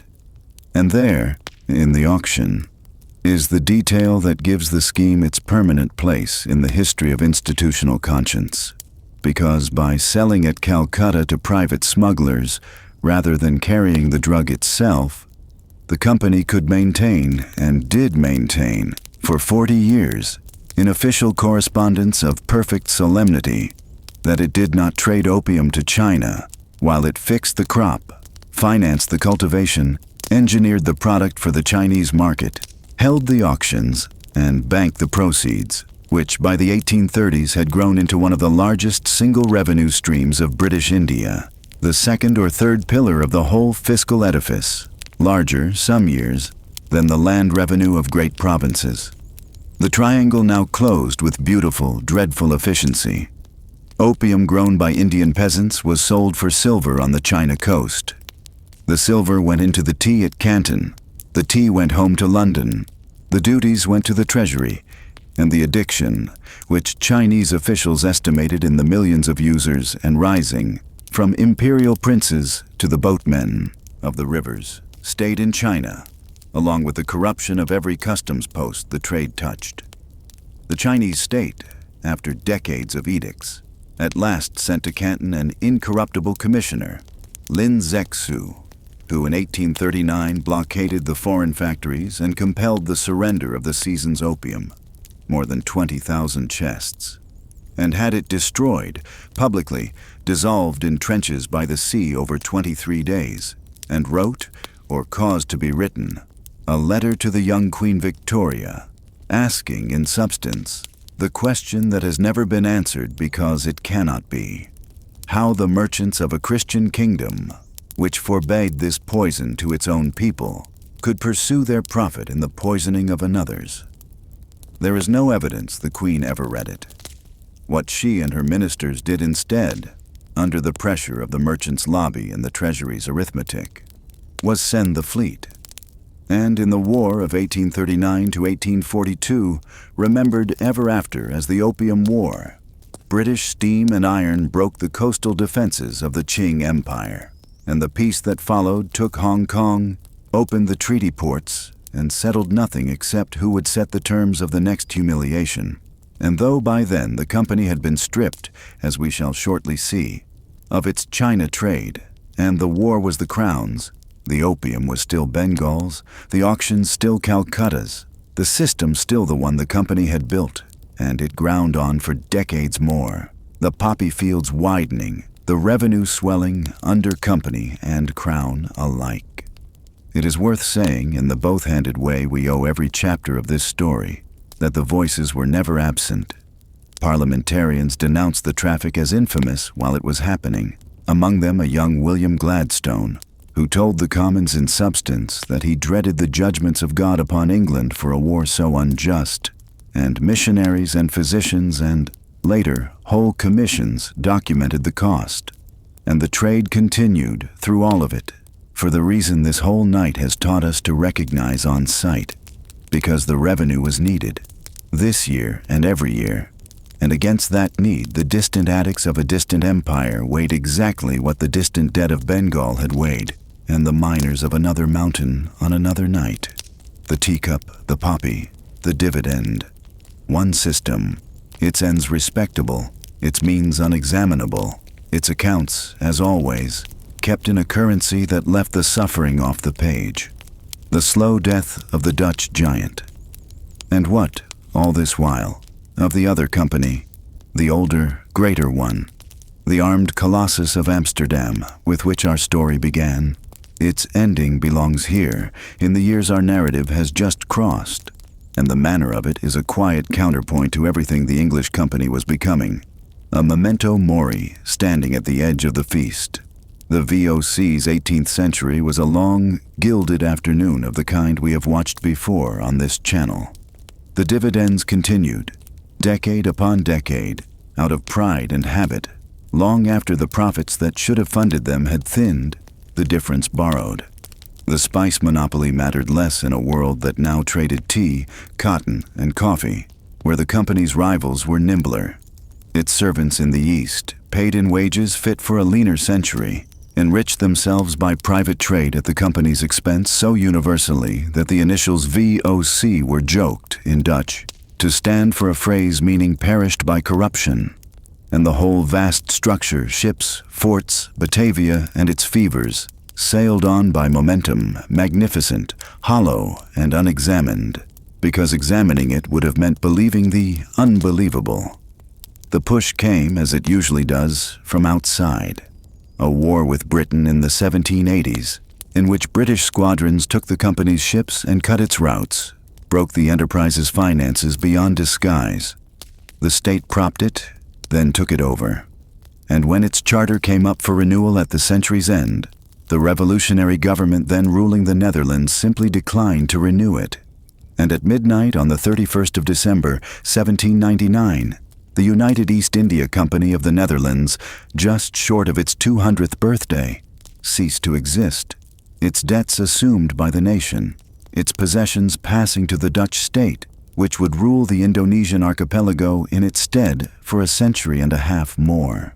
No battle ended it, no scandal, no trial. The greatest corporation of the early modern world went out with the century on an accounting date by the non-renewal of a piece of paper, and the church bells of Amsterdam that rang that midnight were ringing for the new year, not for the company, whose passing the newspapers scarcely marked. Born by charter, died by charter. The creature of paper, unmade by paper, exactly as it had been made.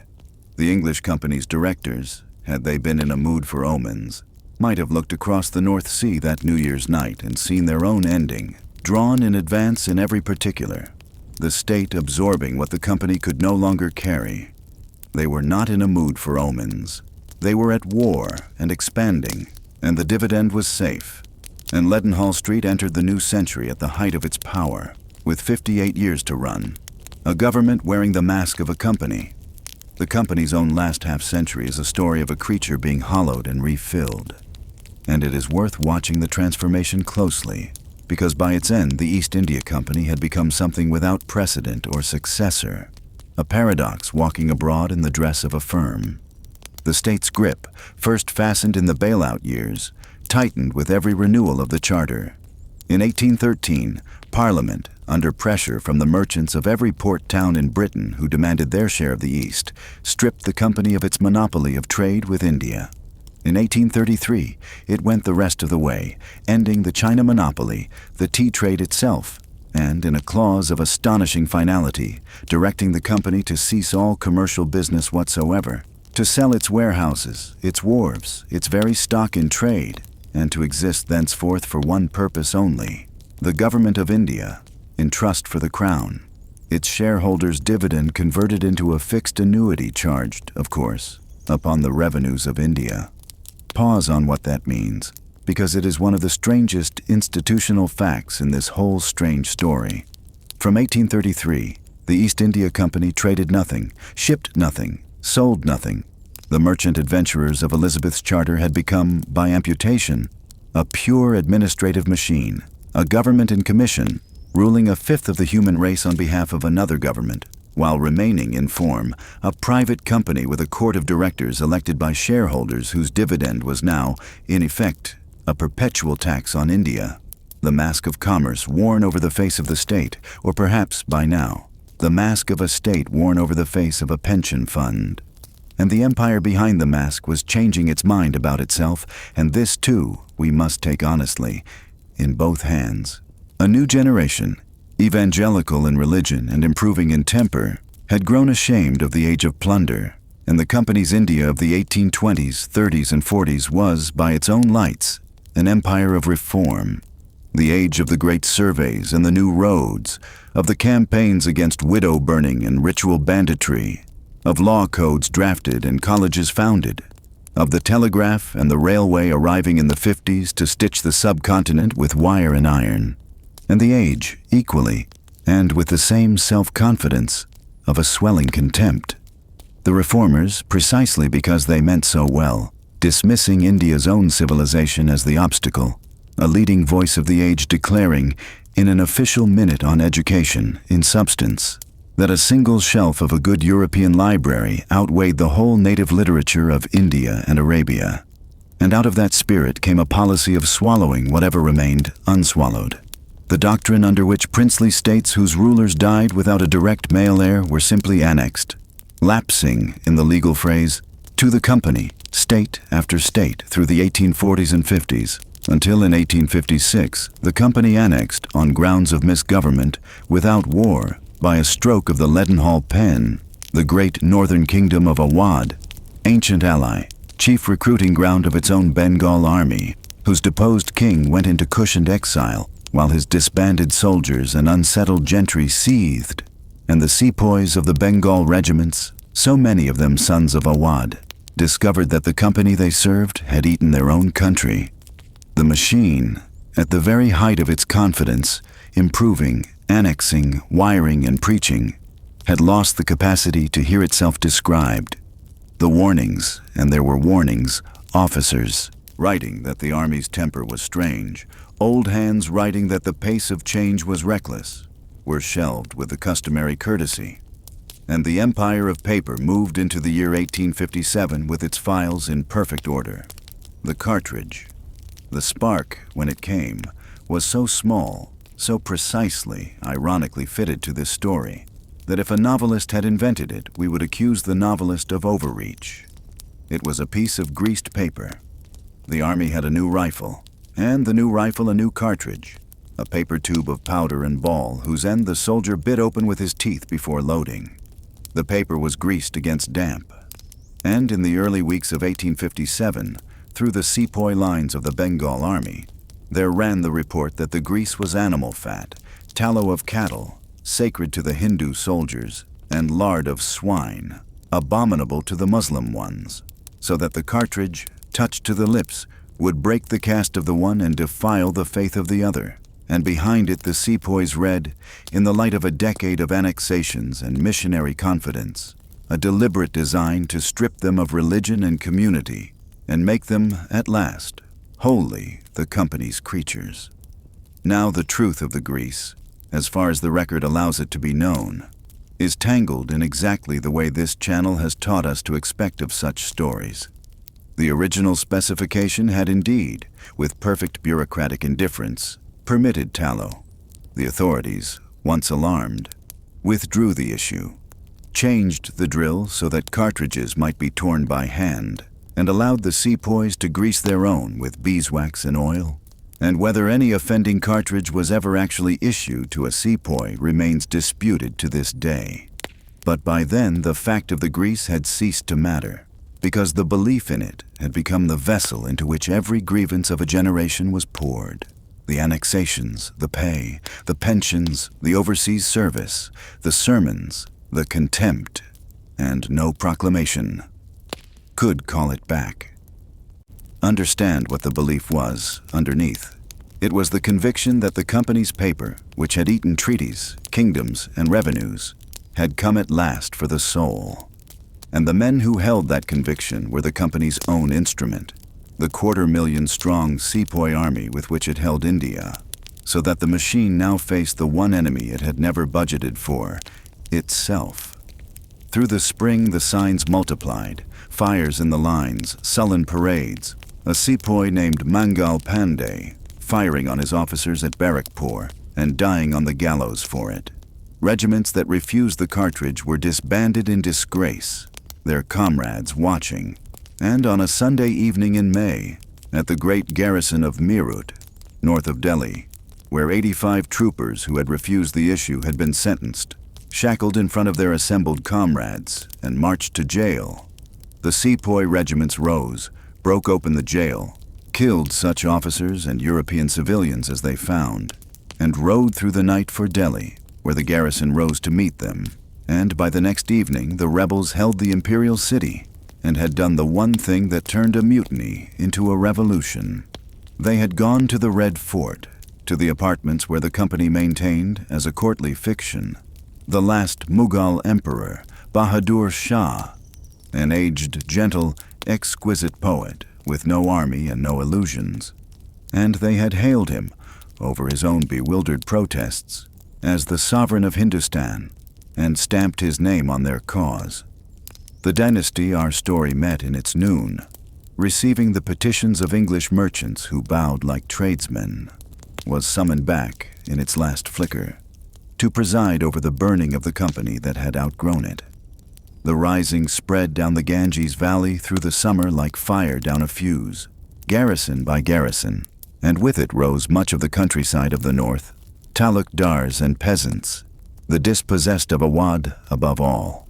It was never all of India. The south stayed quiet, the Punjab held, most princes calculated and sat still, and it was never one thing. Mutiny and restoration and peasant revolt and old scores together.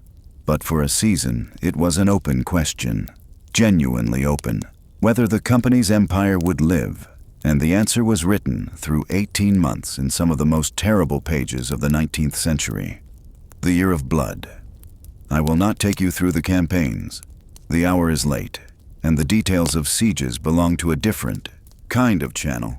But the shape of the horror and the honesty this series owes to horror require a few slow minutes in both directions, because 1857 became, and remains, one of the most furiously contested memories in the shared past of Britain and India, and the truth of it is dreadful in both hands.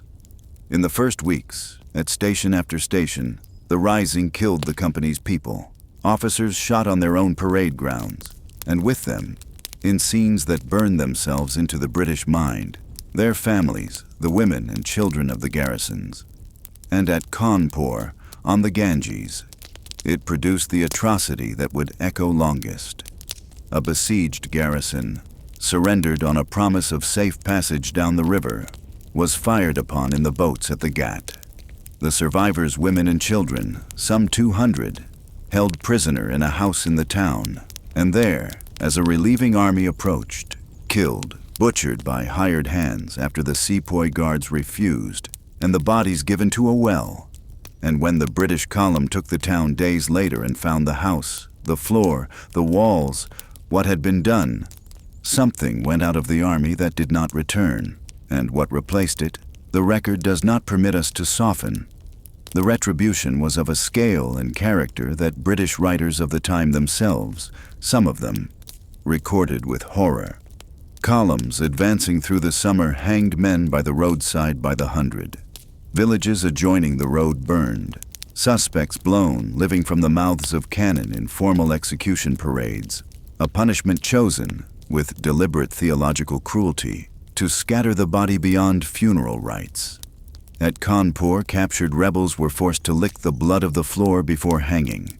And when Delhi fell in September, after a siege and a storming of desperate ferocity, the city was given over to days of sack and slaughter, its inhabitants driven out to camp in the fields, the emperor's sons shot dead in cold blood by their captor, and the old emperor himself tried, in his own hall of audience, by the officers of the company he had once licensed to trade, convicted of treason, against a company, a merchant enterprise, chartered by a foreign queen, and transported to Rangoon, where he died in obscurity, and with him died, after 330 years, the house of Babur and Akbar, the last of the great Mughals, ending as a prisoner of the counting house. The dead of 1857 have never been counted. The British dead, soldiers and civilians, were some thousands, and were counted minutely, name by name, on memorials that still stand. The Indian dead, in the fighting, the sieges, the executions, the reprisals, and the famine and disease that follow armies, were never counted at all. And the estimates run from the low hundreds of thousands upward into figures several times that. And the truthful sentence, the one this channel has had to say on so many nights, in so many centuries, is the same here as at Potosi in Bengal. Nobody counted, and so nobody knows. What can be said, and should be, in the both-handed way, is this: that there were atrocities of unspeakable cruelty on both sides, and mercy on both sides too. Sepoys who escorted their officers' families to safety at the risk of their own lives. Indian households that hid British fugitives for months. British officers who rode into their own army's execution grounds to stop the hangings and wrote furious letters home about the shame of it. That the season of vengeance was fed, on the British side, by a press, at home and in India, that howled for extermination in language its own contemporaries called unchristian.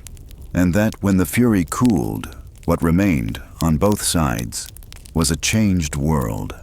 An India that had learned precisely what the improving empire was capable of when frightened, and would not forget it. And a Britain that had looked into the pit and drawn back genuinely shaken, and resolved, in the way of states, that someone must answer for all this, and that the someone, conveniently, magnificently, deservedly, and at the same time as a kind of alibi for everyone else, would be the company, the Act of Parliament. For the company, though its armies had won, was finished, and everyone knew it by the time the smoke cleared. The rebellion had been, among everything else, the final audit, and the verdict was that the fiction had failed. A fifth of mankind could no longer be governed by the shareholders of a London corporation as the residuary legatee of a trading charter, and in the summer of 1858, with the fighting not yet everywhere ended, Parliament passed the Government of India Act, and the thing was done with clauses of perfect blandness. The territories of the East India Company were transferred to the Crown. Its armies became the Crown's armies. Its debts, with the fine impartiality of these transactions, became India's debts.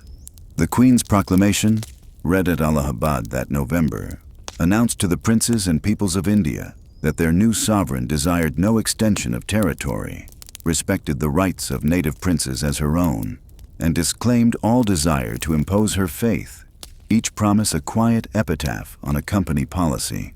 And the Court of Directors of the East India Company, before dissolving into history, performed one last, perfectly characteristic act. It commissioned a state paper defending its record, a long, learned, closely argued memorandum contending that the company had given India better government than any conqueror in its history and had been made the scapegoat for a storm of the state's own brewing, and the clerk who drafted it, the last great document to issue from Leadenhall Street, was John Stuart Mill, the philosopher of liberty, pleading in his final duty before the desk was cleared, and declining afterward, on principle and in weariness, a seat in the new regime for the honor of the paper empire he had served all his life. The building itself, East India House, its business gone, was sold and pulled down within a few years, its stones carted away, its records, those miles of paper, removed to the new India office, and the company lingered on for a while as a legal ghost, a name and an annuity, its shareholders drawing their guaranteed dividend, charged still upon the revenues of India, until the redemption arrangements matured and the East India Company was finally, formally dissolved on the 1st of June, 1874, 274 years, 5 months, and a day after Elizabeth's charter, and the event was noticed in a few paragraphs. the Times observing, in substance, that it had accomplished a work such as no other body of trading men had ever attempted in the history of the human race, and was likely enough never to be imitated. And no crowd gathered anywhere, and no bell rang, and the greatest corporation the world had ever seen went out, as its Dutch elder had gone out 3/4 of a century before, not with a battle but with a bookkeeping entry, a creature of paper, born of a charter and a subscription book on an autumn evening under Elizabeth, unmade by a redemption act under Victoria, its whole impossible arc, the pepper and the Diwani, Plassey and the famine, the tea in the harbor and the well at Cawnpore, closed between two documents. And if you want a single image to carry out of this part of the night, take the one the geography of London itself provides, and which I promised you at the proper moment. On the site of East India House in Leadenhall Street, where the clerks copied the dispatches that moved the armies that took a subcontinent, there stands today the headquarters of Lloyd's of London, the insurance market that was born in the same coffeehouse world the company made, glass and steel above the buried footings of the counting house. The paper empire is gone, and upon its exact ground, the modern world it accidentally invented goes on pricing risk, underwriting cargoes, and paying out on catastrophe, which is, if you think about it slowly, in the dark, very nearly the same business, carried on by the heirs, on the same spot, with the lessons priced in, counting what the trade bought. Let us sit up then, for a while longer, the way one does at the end of a long story, and try to reckon the accounts honestly, because this story, even more than most we tell, is itself about accounting, about the difference between what is entered in the ledger and what the ledger leaves out. Begin with the plain sums, so far as they can be known. Across 2.5 centuries, the companies of the East carried to Europe the goods that remade its daily life, the pepper and spices of the First Age, the cottons that clothed the 18th century and taught its industry what to imitate, the tea that became the very rhythm of British hours, the porcelain, the silks, the saltpeter that fired Europe's own wars, the coffee of Java and the indigo, and the opium-bought silver. And in the other direction, for the first century and a half, they carried mostly treasure, the pieces of 8 of our other night's story, and, in the last century, mostly nothing at all, because by then India's own taxes had been made to pay for India's own exports. The arrangement the company called the investment, and Indian economists came to call the drain. How much, in the end, did the drain amount to? Here we stand at the edge of one of the longest arguments in economic history, and this channel's habit, as you know by now, is to stand honestly at the edges of arguments rather than pretend they are settled. An Indian civil servant turned scholar named Dadabhai Naoroji, of whom more shortly, spent the later 1800s totaling the annual outflow, the salaries and pensions and dividends and home charges remitted from India's revenues to Britain with no return cargo, and arrived at figures of tens of millions of pounds a year, compounding decade upon decade. Scholars in our own time, extending and contesting such reckonings across the whole colonial period with the machinery of modern statistics, have produced totals that reach, at their upper bound, into the tens of trillions of today's dollars. And other scholars dispute the method root and branch. And I will not pretend to adjudicate what a century of economists has not. What no serious account disputes are the 2 great curves that frame the argument, and they are worth saying slowly in the dark, because they are the shape of this whole story seen from orbit. When the company's clerks first bowed at the court of Jahangir, India held, by the most careful modern reckonings, something in the region of 1/4 of the manufacturing output of the entire world, and Britain a small fraction of it. When the company was dissolved in 1874, the proportions had very nearly exchanged places. India deindustrialized into a supplier of raw fiber and a captive market for the mills of Lancashire, its weavers, the finest on earth when this story began, broken not by any single cruelty. And here the honest middle must be held against the legends of both sides, not by severed thumbs, of which more in a moment, but by tariffs at one end of the pipeline and steam at the other, by a rigged game played out over 3 generations, protection for Manchester while it learned. Free trade for India once Manchester had learned, until the villages that had clothed the world bought their cloth from Lancashire, and the old skills starved in silence. Britain, in the same span, rose from a farm kingdom at the edge of Europe to the workshop and banker of the planet. And how much of that rise was extracted from India, and how much homegrown in coal and invention and institutions, is precisely the argument that will not close, but that the two curves are connected, that the ascent and the descent belong to one system, that the company was, for the decisive century, the pipe joining them, no honest account denies. And the subtler profits may have mattered as much as the visible ones. The company's remittances helped capitalize the City of London into the money market of the world. Its stock and bonds taught the British public the habits of investment. Its bailout taught the state the management of financial catastrophe. Its examinations, as we saw in the quiet of the examination hall, taught the modern world how to staff a bureaucracy, so that even where the silver cannot be traced coin by coin, the machinery can, and the machinery is the inheritance.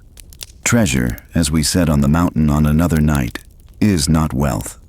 And the company's masters, unlike Spain's, understood that in their bones, and took care to bring home not ingots chiefly, but structures, markets, institutions, capacities, which is why the Spanish windfall evaporated, and the British one compounded, and why, if the ghost of one of those Castilian remedy men could audit both empires, he would find the sadder ledger by his own lights in Madrid, and the more instructive one, for every age that has followed, in Leadenhall Street. For Spain showed what happens when a nation mistakes treasure for wealth, and the company showed what can be built, and upon whom, when a nation does not. The unequal empire. And then there is the other ledger, the one this channel tries never to close without reading, the ledger of who, exactly, paid. And as on our other nights, the costs flowed downhill, and the gradient ran through every layer of the story. At the bottom, bearing everything, stood the peasants of India, the actual foundation of the entire edifice, the tens of millions of cultivating families whose land revenue, assessed high and collected inflexibly, paid for the sepoy armies, the residencies, the pensions, the wars, the home charges, and the dividend, and whose margin of safety against the failure of the rains, the granary, the hoarded ornament, the customary remission, was pared away, decade by decade, by a revenue machine of perfect regularity, so that when the rains did fail, in 1770 and too many times after, the ancient tragedy of harvest failure fell upon a peasantry stripped of its cushions and became mass death. Beside them, the weavers advanced against their cloth and bound to the company's agents, prosperous while the trade needed them and discarded, village by village, when the mills of the other hemisphere no longer did. Beside them, the sepoys, whose wages were real and whose pride in the regiments was real, and this series does not erase it, but who were spent for 2 generations, conquering their own subcontinent for their employers, and whose sons reaped 1857, and beside them still the poppy peasants of Bihar and the attics of the China coast, joined by a supply chain neither ever saw. Above them, gaining variously, the Indian bankers and merchants who financed the company's rise and prospered with it, the Jagat Seths of every generation, some of whom did very well indeed until the machine no longer needed intermediaries, the princes who kept their thrones at the price of their kingdoms, the new professional classes of the port cities, the clerks and pleaders and compradors of Calcutta and Bombay, who took what the system offered, English letters, law, print, and would presently, in the completest irony of the whole story, use exactly those tools to argue the system out of existence. And in Britain, the ordinary weaver of Spitalfields or ploughman of Dorset gained, from all the glory of the Eastern trade, cheaper tea, brighter cloth, and the bill for the wars, much as the peasant of Castile had gained from Potosi, which is to say, on any honest audit, little. The gains gathered, as they gather in every one of these stories, in a narrower band, The shareholders and the ship's husbands, the contractors and the agency houses, the returned nabobs buying rotten boroughs and country seats with Bengal fortunes until the word nabob became, in the English of the 1770s, a hiss meaning new money soaked in the East, and the great families and institutions, more of them than modern Britain has always cared to trace, whose capital, followed back 3 or 4 generations, arrives at a door in Leadenhall Street.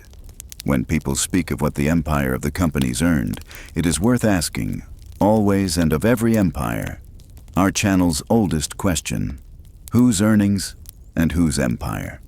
For the company enriched neither the Indian peasant who funded it, nor the British laborer who was told to be proud of it. It enriched a thin, bright layer across 2 nations, and it called the arrangement, in its final century, trusteeship. And the arrangement's truest monument is a double curve on an economist's chart, one line rising, one falling, crossing somewhere in the age of Plassey, and the crossing point paid for, at the bottom of the gradient, in villages nobody in the counting house could have named, voices from the company. Before the summing up, let us do what we have done on other nights, and step out of the narrative altogether, to listen for a few minutes to the people themselves, because an enterprise that filled 250 years and touched half the earth leaves millions of lives pressed between the pages of its ledgers, and the fragments that survive are worth more than any general account. Hear first a voice from below decks, the letters and journals of the ordinary Indiamen, sailors and soldiers, of which the archives hold thousands, run to the same homely matters in every generation: the badness of the biscuit and the meanness of the purser, the wonder of flying fish, the prices things fetch in Madras, instructions for the disposal of wages should the writer not return, and the ache, constant as bilge water, for particular streets and particular faces, so that the Eastern trade, read from the forecastle, was what all the empires of our stories have been for most of the people inside them. Not glory, but separation, endured for wages, with the odds quietly understood. Hear the factory writers, the 18-year-olds of Madras and Calcutta, in their letters home, boasting to their mothers of palanquins and servants in one paragraph, and reckoning in the next, which of last year's messmates the season had carried off. And here, because this story is not only men, a voice like Eliza Fay's, the sharp-tongued Englishwoman whose letters from Calcutta in the 1780s, gossipy, unquenchable, complaining brilliantly of heat, husbands, and society.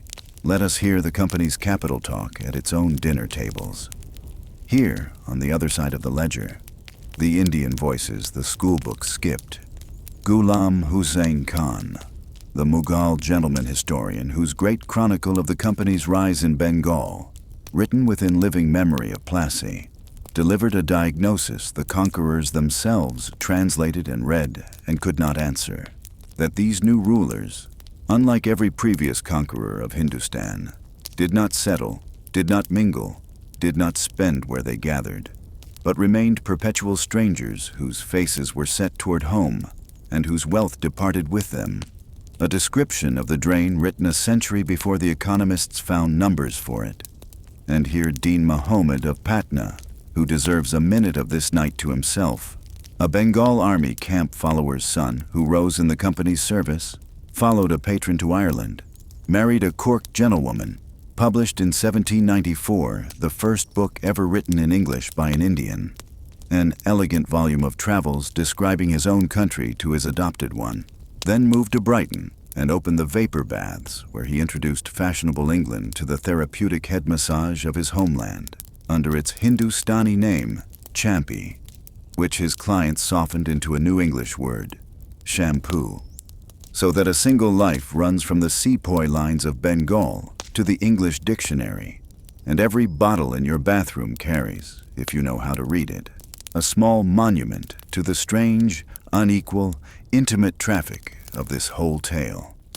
And here, finally, the voice that answered the company in its own tongue, Dadabhai Nauroji, the Parsi mathematics professor from Bombay, who took the empire's own statistics, the company's beloved paper, and totaled them into the drain theory that armed a national movement, and who carried the argument to the very center standing for Parliament in London, and winning by 3 votes, becoming one of the first Indians ever to sit in the House of Commons, where he rose, a subject of the conquest, in the chamber that had chartered it, and read the ledger back to its owners, the paper empire, audited at last, in its own house, by its own subjects, with its own arithmetic. The wheel of this story turns on that image, and we should let it turn slowly. What the company brought to India as instruments of extraction, English, law, print, statistics, associations, India took up, mastered, and turned, within 2 generations of 1857, into the instruments of its freedom. The Indian National Congress, founded within living memory of the company's dissolution, conducted its proceedings in the conqueror's language according to the conqueror's rules of order, and out-argued him.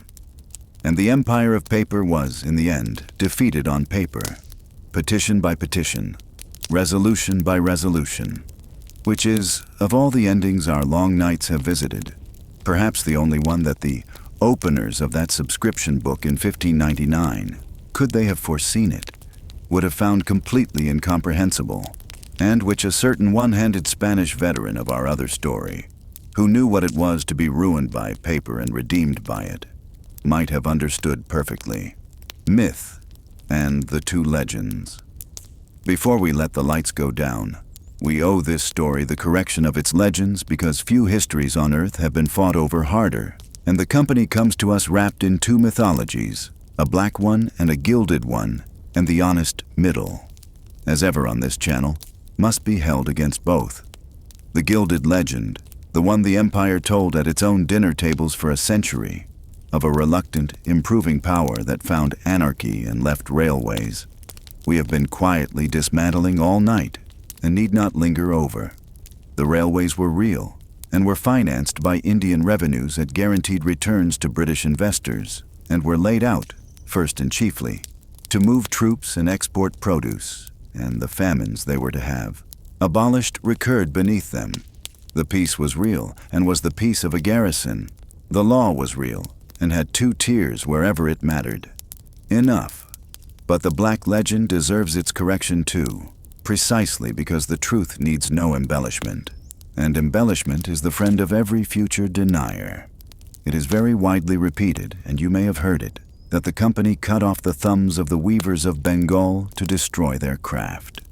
Historians who have hunted that story to its lair find it resting, almost entirely, on a single ambiguous passage in a single polemical account from the 1770s, in which a hostile witness wrote of winders of silk who were said to have cut their own thumbs, in despair at the company's terms, a story terrible enough in its true form, of coercion so complete that the body itself became the last site of protest, and the historians can find no credible evidence of any policy of mutilation.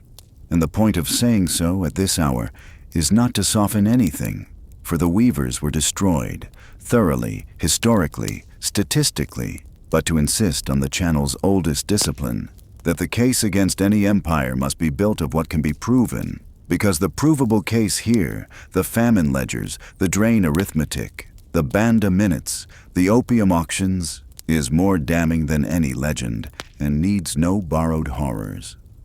And the both-handed truth must extend to the company's people themselves, because the machine, as we have said on every one of these nights, was operated by human beings in the full human mixture, and some of what they did sits very strangely in the indictment. It was the company's servants, learning Persian and Sanskrit for advantage, and staying for love, who founded in Calcutta, in 1784, the Asiatic Society, the workshop in which Europe first truly encountered the depth of India's past. It was a company judge, William Jones, who stood up before that society and announced, from the resemblances of Sanskrit to Greek and Latin, that the languages of India and Europe must have sprung from a common source, a sentence from which the entire modern science of linguistics descends.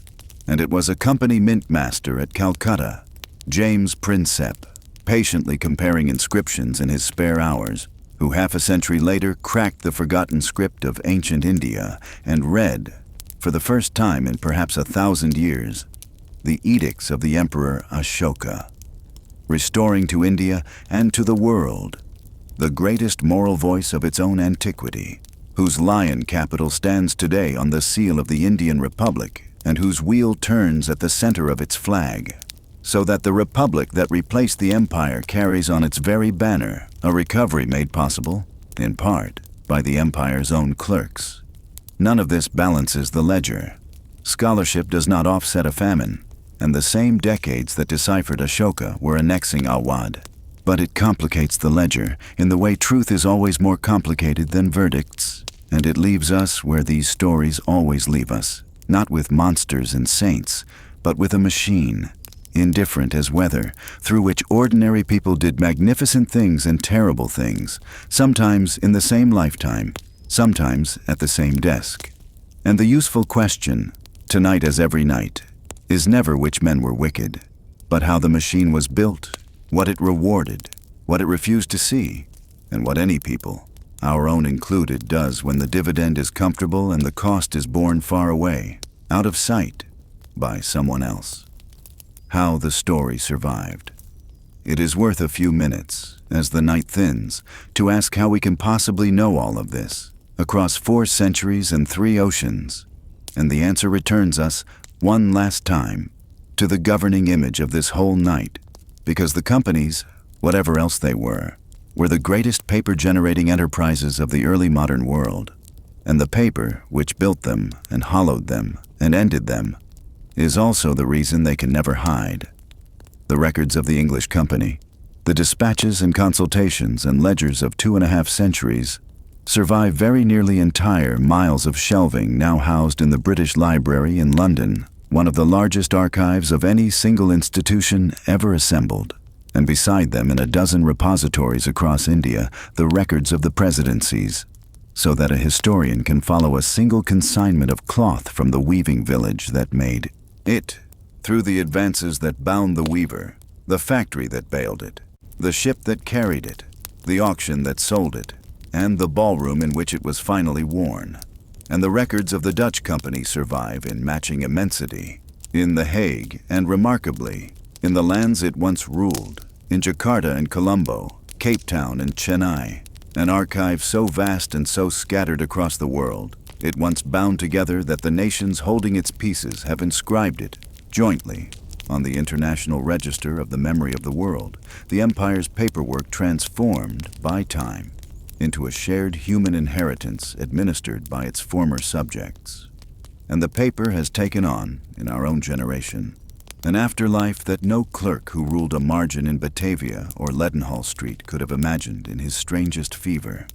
Climate scientists, hunting the weather of the vanished centuries, realized that the company's ship's logs, tens of thousands of them, recording wind and sky twice a day at known positions across every ocean, in unbroken series running back to the age of the first charters, constitute the oldest systematic instrument record of the Earth's atmosphere in existence, and international projects have spent years transcribing the old hands, so that the daily observations of scurvied mates on the Canton Run now feed the models with which our own age tries to foresee its storms. The company's ledgers, kept for the dividend, conscripted at last into the accounting of the planet itself. There is a justice in that which needs no underlining. And there is the same justice, sharper, in the other survival, that when the historians of Free India and Free Indonesia came to write the histories of their own subjection, the evidence lay ready, catalogued, and irrefutable in the conqueror's own hand. The company convicted wherever it stands convicted, out of its own minutes. The machine's perfect memory turned state's evidence. History here is on our Spanish night, the one audit that was funded in full by the defendant without ever meaning to be. A note on chance and on choice. It is fair to ask at the end of such a story, the question we ask at the end of all of them. Did it have to happen this way? And the honest answer has, as always, 2 halves. There was chance in it, blind, spectacular chance, at every turning. No law of history required that the price of pepper should pinch London in the exact year its merchants had ships and peace enough to answer. or that a Portuguese princess's dowry should happen to contain the best harbor in western India, or that the Mughal roof, which had stood for 2 centuries, should crack in the precise generation when the sea companies on its edges had perfected the drilled battalion, or that a June thunderstorm should soak one army's powder and spare the others, so that the door of Bengal swung open on a wet afternoon to a force of 3,000 men. Shuffle any of those cards, and the story deals differently, and there are shuffles, historians of India insist, and rightly, in which no company rules anything, and the successor states of the Mughals, several of them modernizing fast, make their own passage into the modern world, as Japan would later do, unconquered. But chance only dealt the hand. The play of it was choice, made and remade, year upon year, for 2 centuries, and the choices had a pattern, and the pattern is the true subject of this night. The choice was never, at any single moment, empire. No board in Leadenhall Street ever resolved to conquer India, and that is precisely the horror of it. The choice, each time, was smaller. To fortify this one factory because the times were unsettled, to accept this one revenue assignment because the Nawab could not pay his subsidy, to back this one usurper because the rival leaned French, to annex this one lapsed state because misrule shamed the border, to keep the collections up in a famine year because the investment could not wait, to raise the dividend because the proprietors expected it. Each step defensible, each step profitable, each step, in the language of every board minute ever written, regrettable but necessary. And the sum of the defensible steps was a conquered subcontinent and a ruined century, arrived at, as the great catastrophes of our other nights were arrived at, not by decision but by accumulation, the assembly of a disaster from parts each too small to alarm anyone, by people no more wicked than their judges, under the one pressure this whole series has taught us to recognize as the most dangerous force in human affairs, the pressure of the reasonable next step, taken by an institution that could not remember why it had taken the last one, because the men who took it had retired rich, and the machine felt nothing, and the dividend, always, everywhere, at whatever cost in things the ledger did not measure, had to be paid, charter by charter through the long ascent. It may help, before the final reflections, to walk the whole arc once more, quickly and in order, the way one walks back through a long house before leaving it, because this story has crossed 2.5 centuries and 3 oceans, and seeing it in sequence, paper by paper, reveals its shape better than any single scene. In 1600 and 1602, the charters, 2 companies born within 2 years of each other, the English small and counting, the Dutch huge and armed, both aimed at the Spice Islands. Through the 1620s, the parting of the ways, Banda emptied and Amboina bloodied, the Dutch enthroned in the islands, the English shouldered out and falling back, grumbling on the cloth of India, the consolation prize with an empire hidden inside it. Through the middle and later 1600s, the 2 ascents, the VOC at its golden noon, monopolist of nutmeg from its capital at Batavia, and the English company gathering its 3 villages, Madras, Bombay, Calcutta, learning humility from Aurangzeb and profit from calico, while at home the coffee houses invent the stock market around its shares. Around 1700, the balance of the world, still Asian, the company a flea on the Mughal elephant, and no one anywhere foreseeing anything. Through the 1740s and 50s, the hinge, the Mughal roof cracked, Nader Shah gone home with the peacock throne, the French demonstration at the Adyar River, sepoy drill for hire in the succession wars, and then Bengal, the conspiracy of the bankers, the wet guns at Plassey, the 100 boats of silver. In 1765, the tent at Allahabad and the grant of the Diwani, the merchant become tax collector, the investment born, the drain begun. In 1770, the famine and the dividend raised over the dead. In 1772, the crash, the bailout, the state's first clause.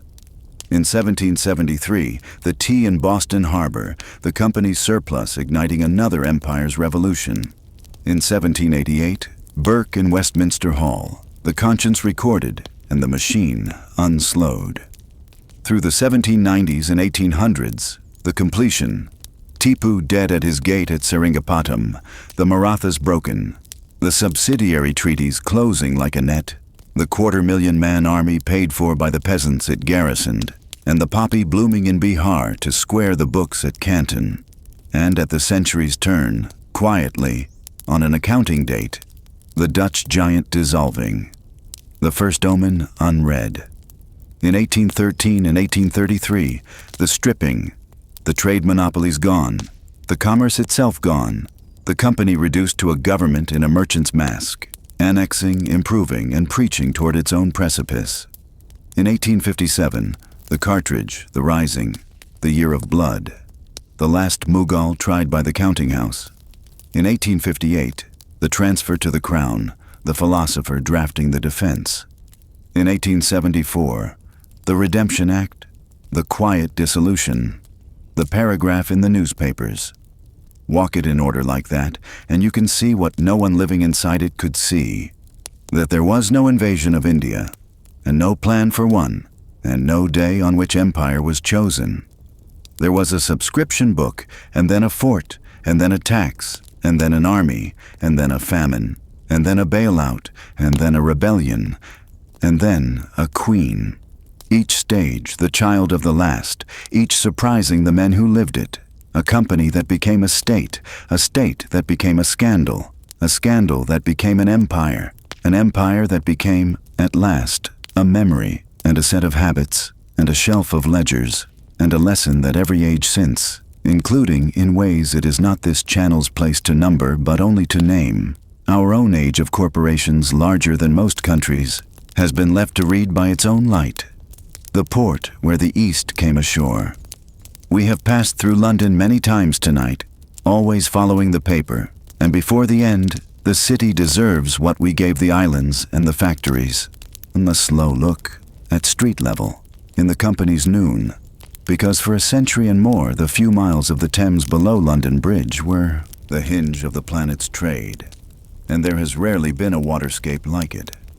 Twice a year, on the spring and autumn arrivals, the East Indiamen came up the river with the tide, the largest merchant ships in the world, high-sided and gun-ported like men of war, so stately that the crown borrowed them for its battle fleets in emergencies, and the whole lower river turned out to meet them, hoys and wherries and bumboats swarming, the news of their lading running ahead of them to Exchange Alley faster than any oar, because a fleet's arrival moved prices, settled wagers, released credit, and paid, quite literally, the year.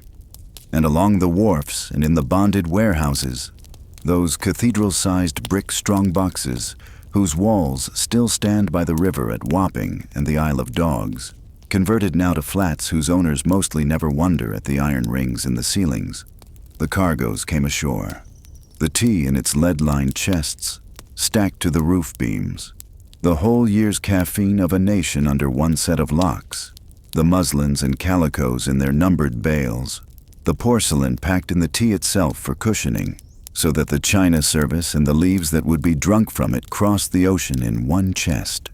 The pepper, the saltpeter, the indigo, the shawls, and around the cargoes, the human tide that lived off them, the lumpers and gaugers and tally clerks, the excise men and the pilferers, the crimps trawling for crews, and the returned lascars, the Indian and Chinese and Malay sailors whom the company's ships had carried to London by the thousand, and who wintered, half-stranded, in the lanes of Shadwell and Limehouse, the first substantial Asian population of any European capital, petitioning the company for passage home, marrying, staying, opening the first curry houses and boarding kitchens, so that the East End of London acquired, generations before anyone coined a word for it, the face of the empire that fed it. And upriver, in the season, society went down by carriage to see an Indiaman's great cabin, and the auction rooms at the India House filled, and the year's fashions were decided by what the fleet had brought, and a clerk on a high stool entered it all, chest by chest, bale by bale, in the folios, And if you had stood on London Bridge on such a morning, watching the forest of masts below and the file of laden wagons groaning up into the city, you would have been watching the exact counterpart, a century on and an empire over, of the scene we once watched together on the quays of Seville. The wealth of another hemisphere coming ashore at the feet of a nation that believed it deserved it. With this one difference, worth carrying to the end of the night, that where Seville's treasure ran through the city like rain off a roof, London stuck and compounded, and became docks, insurance, banks, mills, and the next fleet, which is the whole difference, as we have seen, between treasure and wealth, and the reason one of these stories ends in enchantment and the other in machinery. The last watch of the night. And so we come to the end, and to the quiet hours, and to the question this channel always asks at the close: what remains? With the Spanish Empire, we could point to a mountain and a language. The company's remains are stranger, because they are mostly invisible, being woven into the ordinary furniture of the world you will wake up in tomorrow. Some of them you can visit. The 3 villages are 3 of the greatest cities of the earth. Chennai wraps its avenues around the walls of Fort St. George, where the company's first Indian offices still house a state government. Mumbai's towers stand on the causeways the company built between its 7 rented islands. Kolkata's streets still follow the lanes of Charnock's swamp, and the Hooghly still slides past the Ghats, brown and patient, as it slid past the 100 boats of silver. The company's paper, as we have seen, fills its miles of shelving in London and a dozen cities of Asia, and its weather observations are at work tonight in the climate models. Tipu's tiger still growls in its glass case in South Kensington. The stone gateway of the Batavia stands reassembled in Fremantle, and in the city of London, on the site of East India House, the underwriters of Lloyd's price the world's catastrophes above the buried footprint of the counting house, and not one commuter in 10,000, hurrying past the blue plaque on Leadenhall Street, knows what stood there, which is its own kind of monument, the deepest kind, the kind that has sunk so far into the foundations that nobody sees it at all. Other remains you cannot visit, because you are carrying them. They are in your mouth. Every time an English speaker says loot, or thug, or juggernaut, or pundit, or pajamas, or bungalow, or veranda, or shampoo, or speaks of being dressed in khaki, or drinking a cup of char, they are speaking the company's pidgin, the words that came home in the Indiamen with the calico. And they are in your cupboard, in the tea, which is now so English that its Chinese and Indian biography reads like fiction. And they are in the deep grammar of the working world, in every share certificate and every stock exchange, every multinational, every corporate bailout, every argument about whether some institution has grown too entangled to fail, every uneasy modern conversation about companies that are richer than countries and answerable, it sometimes seems, to no one. For the company is the ancestor, the type specimen, the first draft of the most powerful institutional form of our age, and the questions it raised in Bengal and at Boston and in Westminster Hall about what a corporation owes to the places it profits from and who will hold it to the debt are not historical questions. They are this morning's, wherever you are listening, in whatever time zone your particular dark window looks out on. History does not repeat, as we say on this channel, but it files precedents. And there is one last turn of the wheel, and I have saved it for the very end because it is almost too neat, and yet it is true, and you may verify it on any visit to London. The company's name, after 1874, lay abandoned, a ghost mark in the legal registers, and early in our own century it was noticed and quietly purchased by a businessman who set about reviving the East India Company as a dealer in fine teas and coffees and chocolates, with a shop in the West End of London, gold-lettered, selling the pleasures of the East to the world.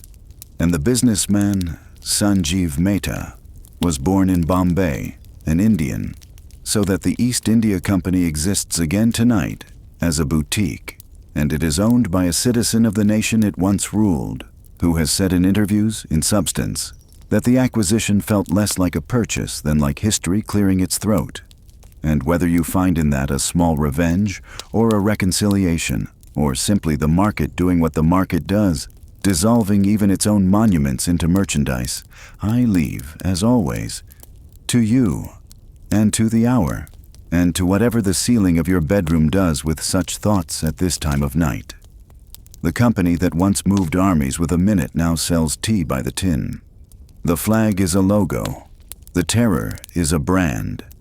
And perhaps that is, after all, the completest ending our species knows how to write. Empires we set on another shore on another night do not end.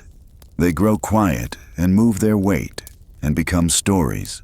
Corporations, it turns out, do the same, except that their stories are kept, every page of them, in the ledgers they themselves ruled and totted, waiting in climate-controlled darkness for whoever comes, curious and sleepless, to read the account again and wonder at how small the entries are.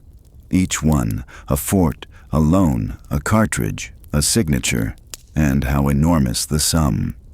If you are still awake out there, thank you for keeping me company through the whole long voyage, through the candlelit hall in the Spice Islands, the wreck on the Coral and the tent at Allahabad, the hungry year in the harbor full of tea, the trial in the great stone hall and the cartridge that ended an age. It is a heavier story than some we have shared, and you have carried it gently, which is all history ever asks of us at this hour. There is a kind of peace, I think, in watching even the mightiest arrangements of this world, its monopolies and its armies and its unarguable share prices, soften slowly into archive dust and museum light, into a growling wooden tiger and a word for washing your hair. Whatever ledgers are pressing on you tonight, whatever accounts you feel you cannot balance, they too are smaller than an empire, and they too will pass through their noon and their afternoon, and become, one day, only a story told kindly in a dark room. Another story will be waiting on the screen whenever you are ready for it, and it will keep until morning. If you enjoyed this one, feel free to like and subscribe, or to leave a thought down in the comments below, and perhaps your location and your local time, so that some other sleepless soul, somewhere far away, might know they are not the only one awake beneath the dark. But for now, the fleet is in, the ledgers are closed, and the lamps are going out along the river. Close your eyes and let yourself drift off to sleep. Good night and sweet dreams.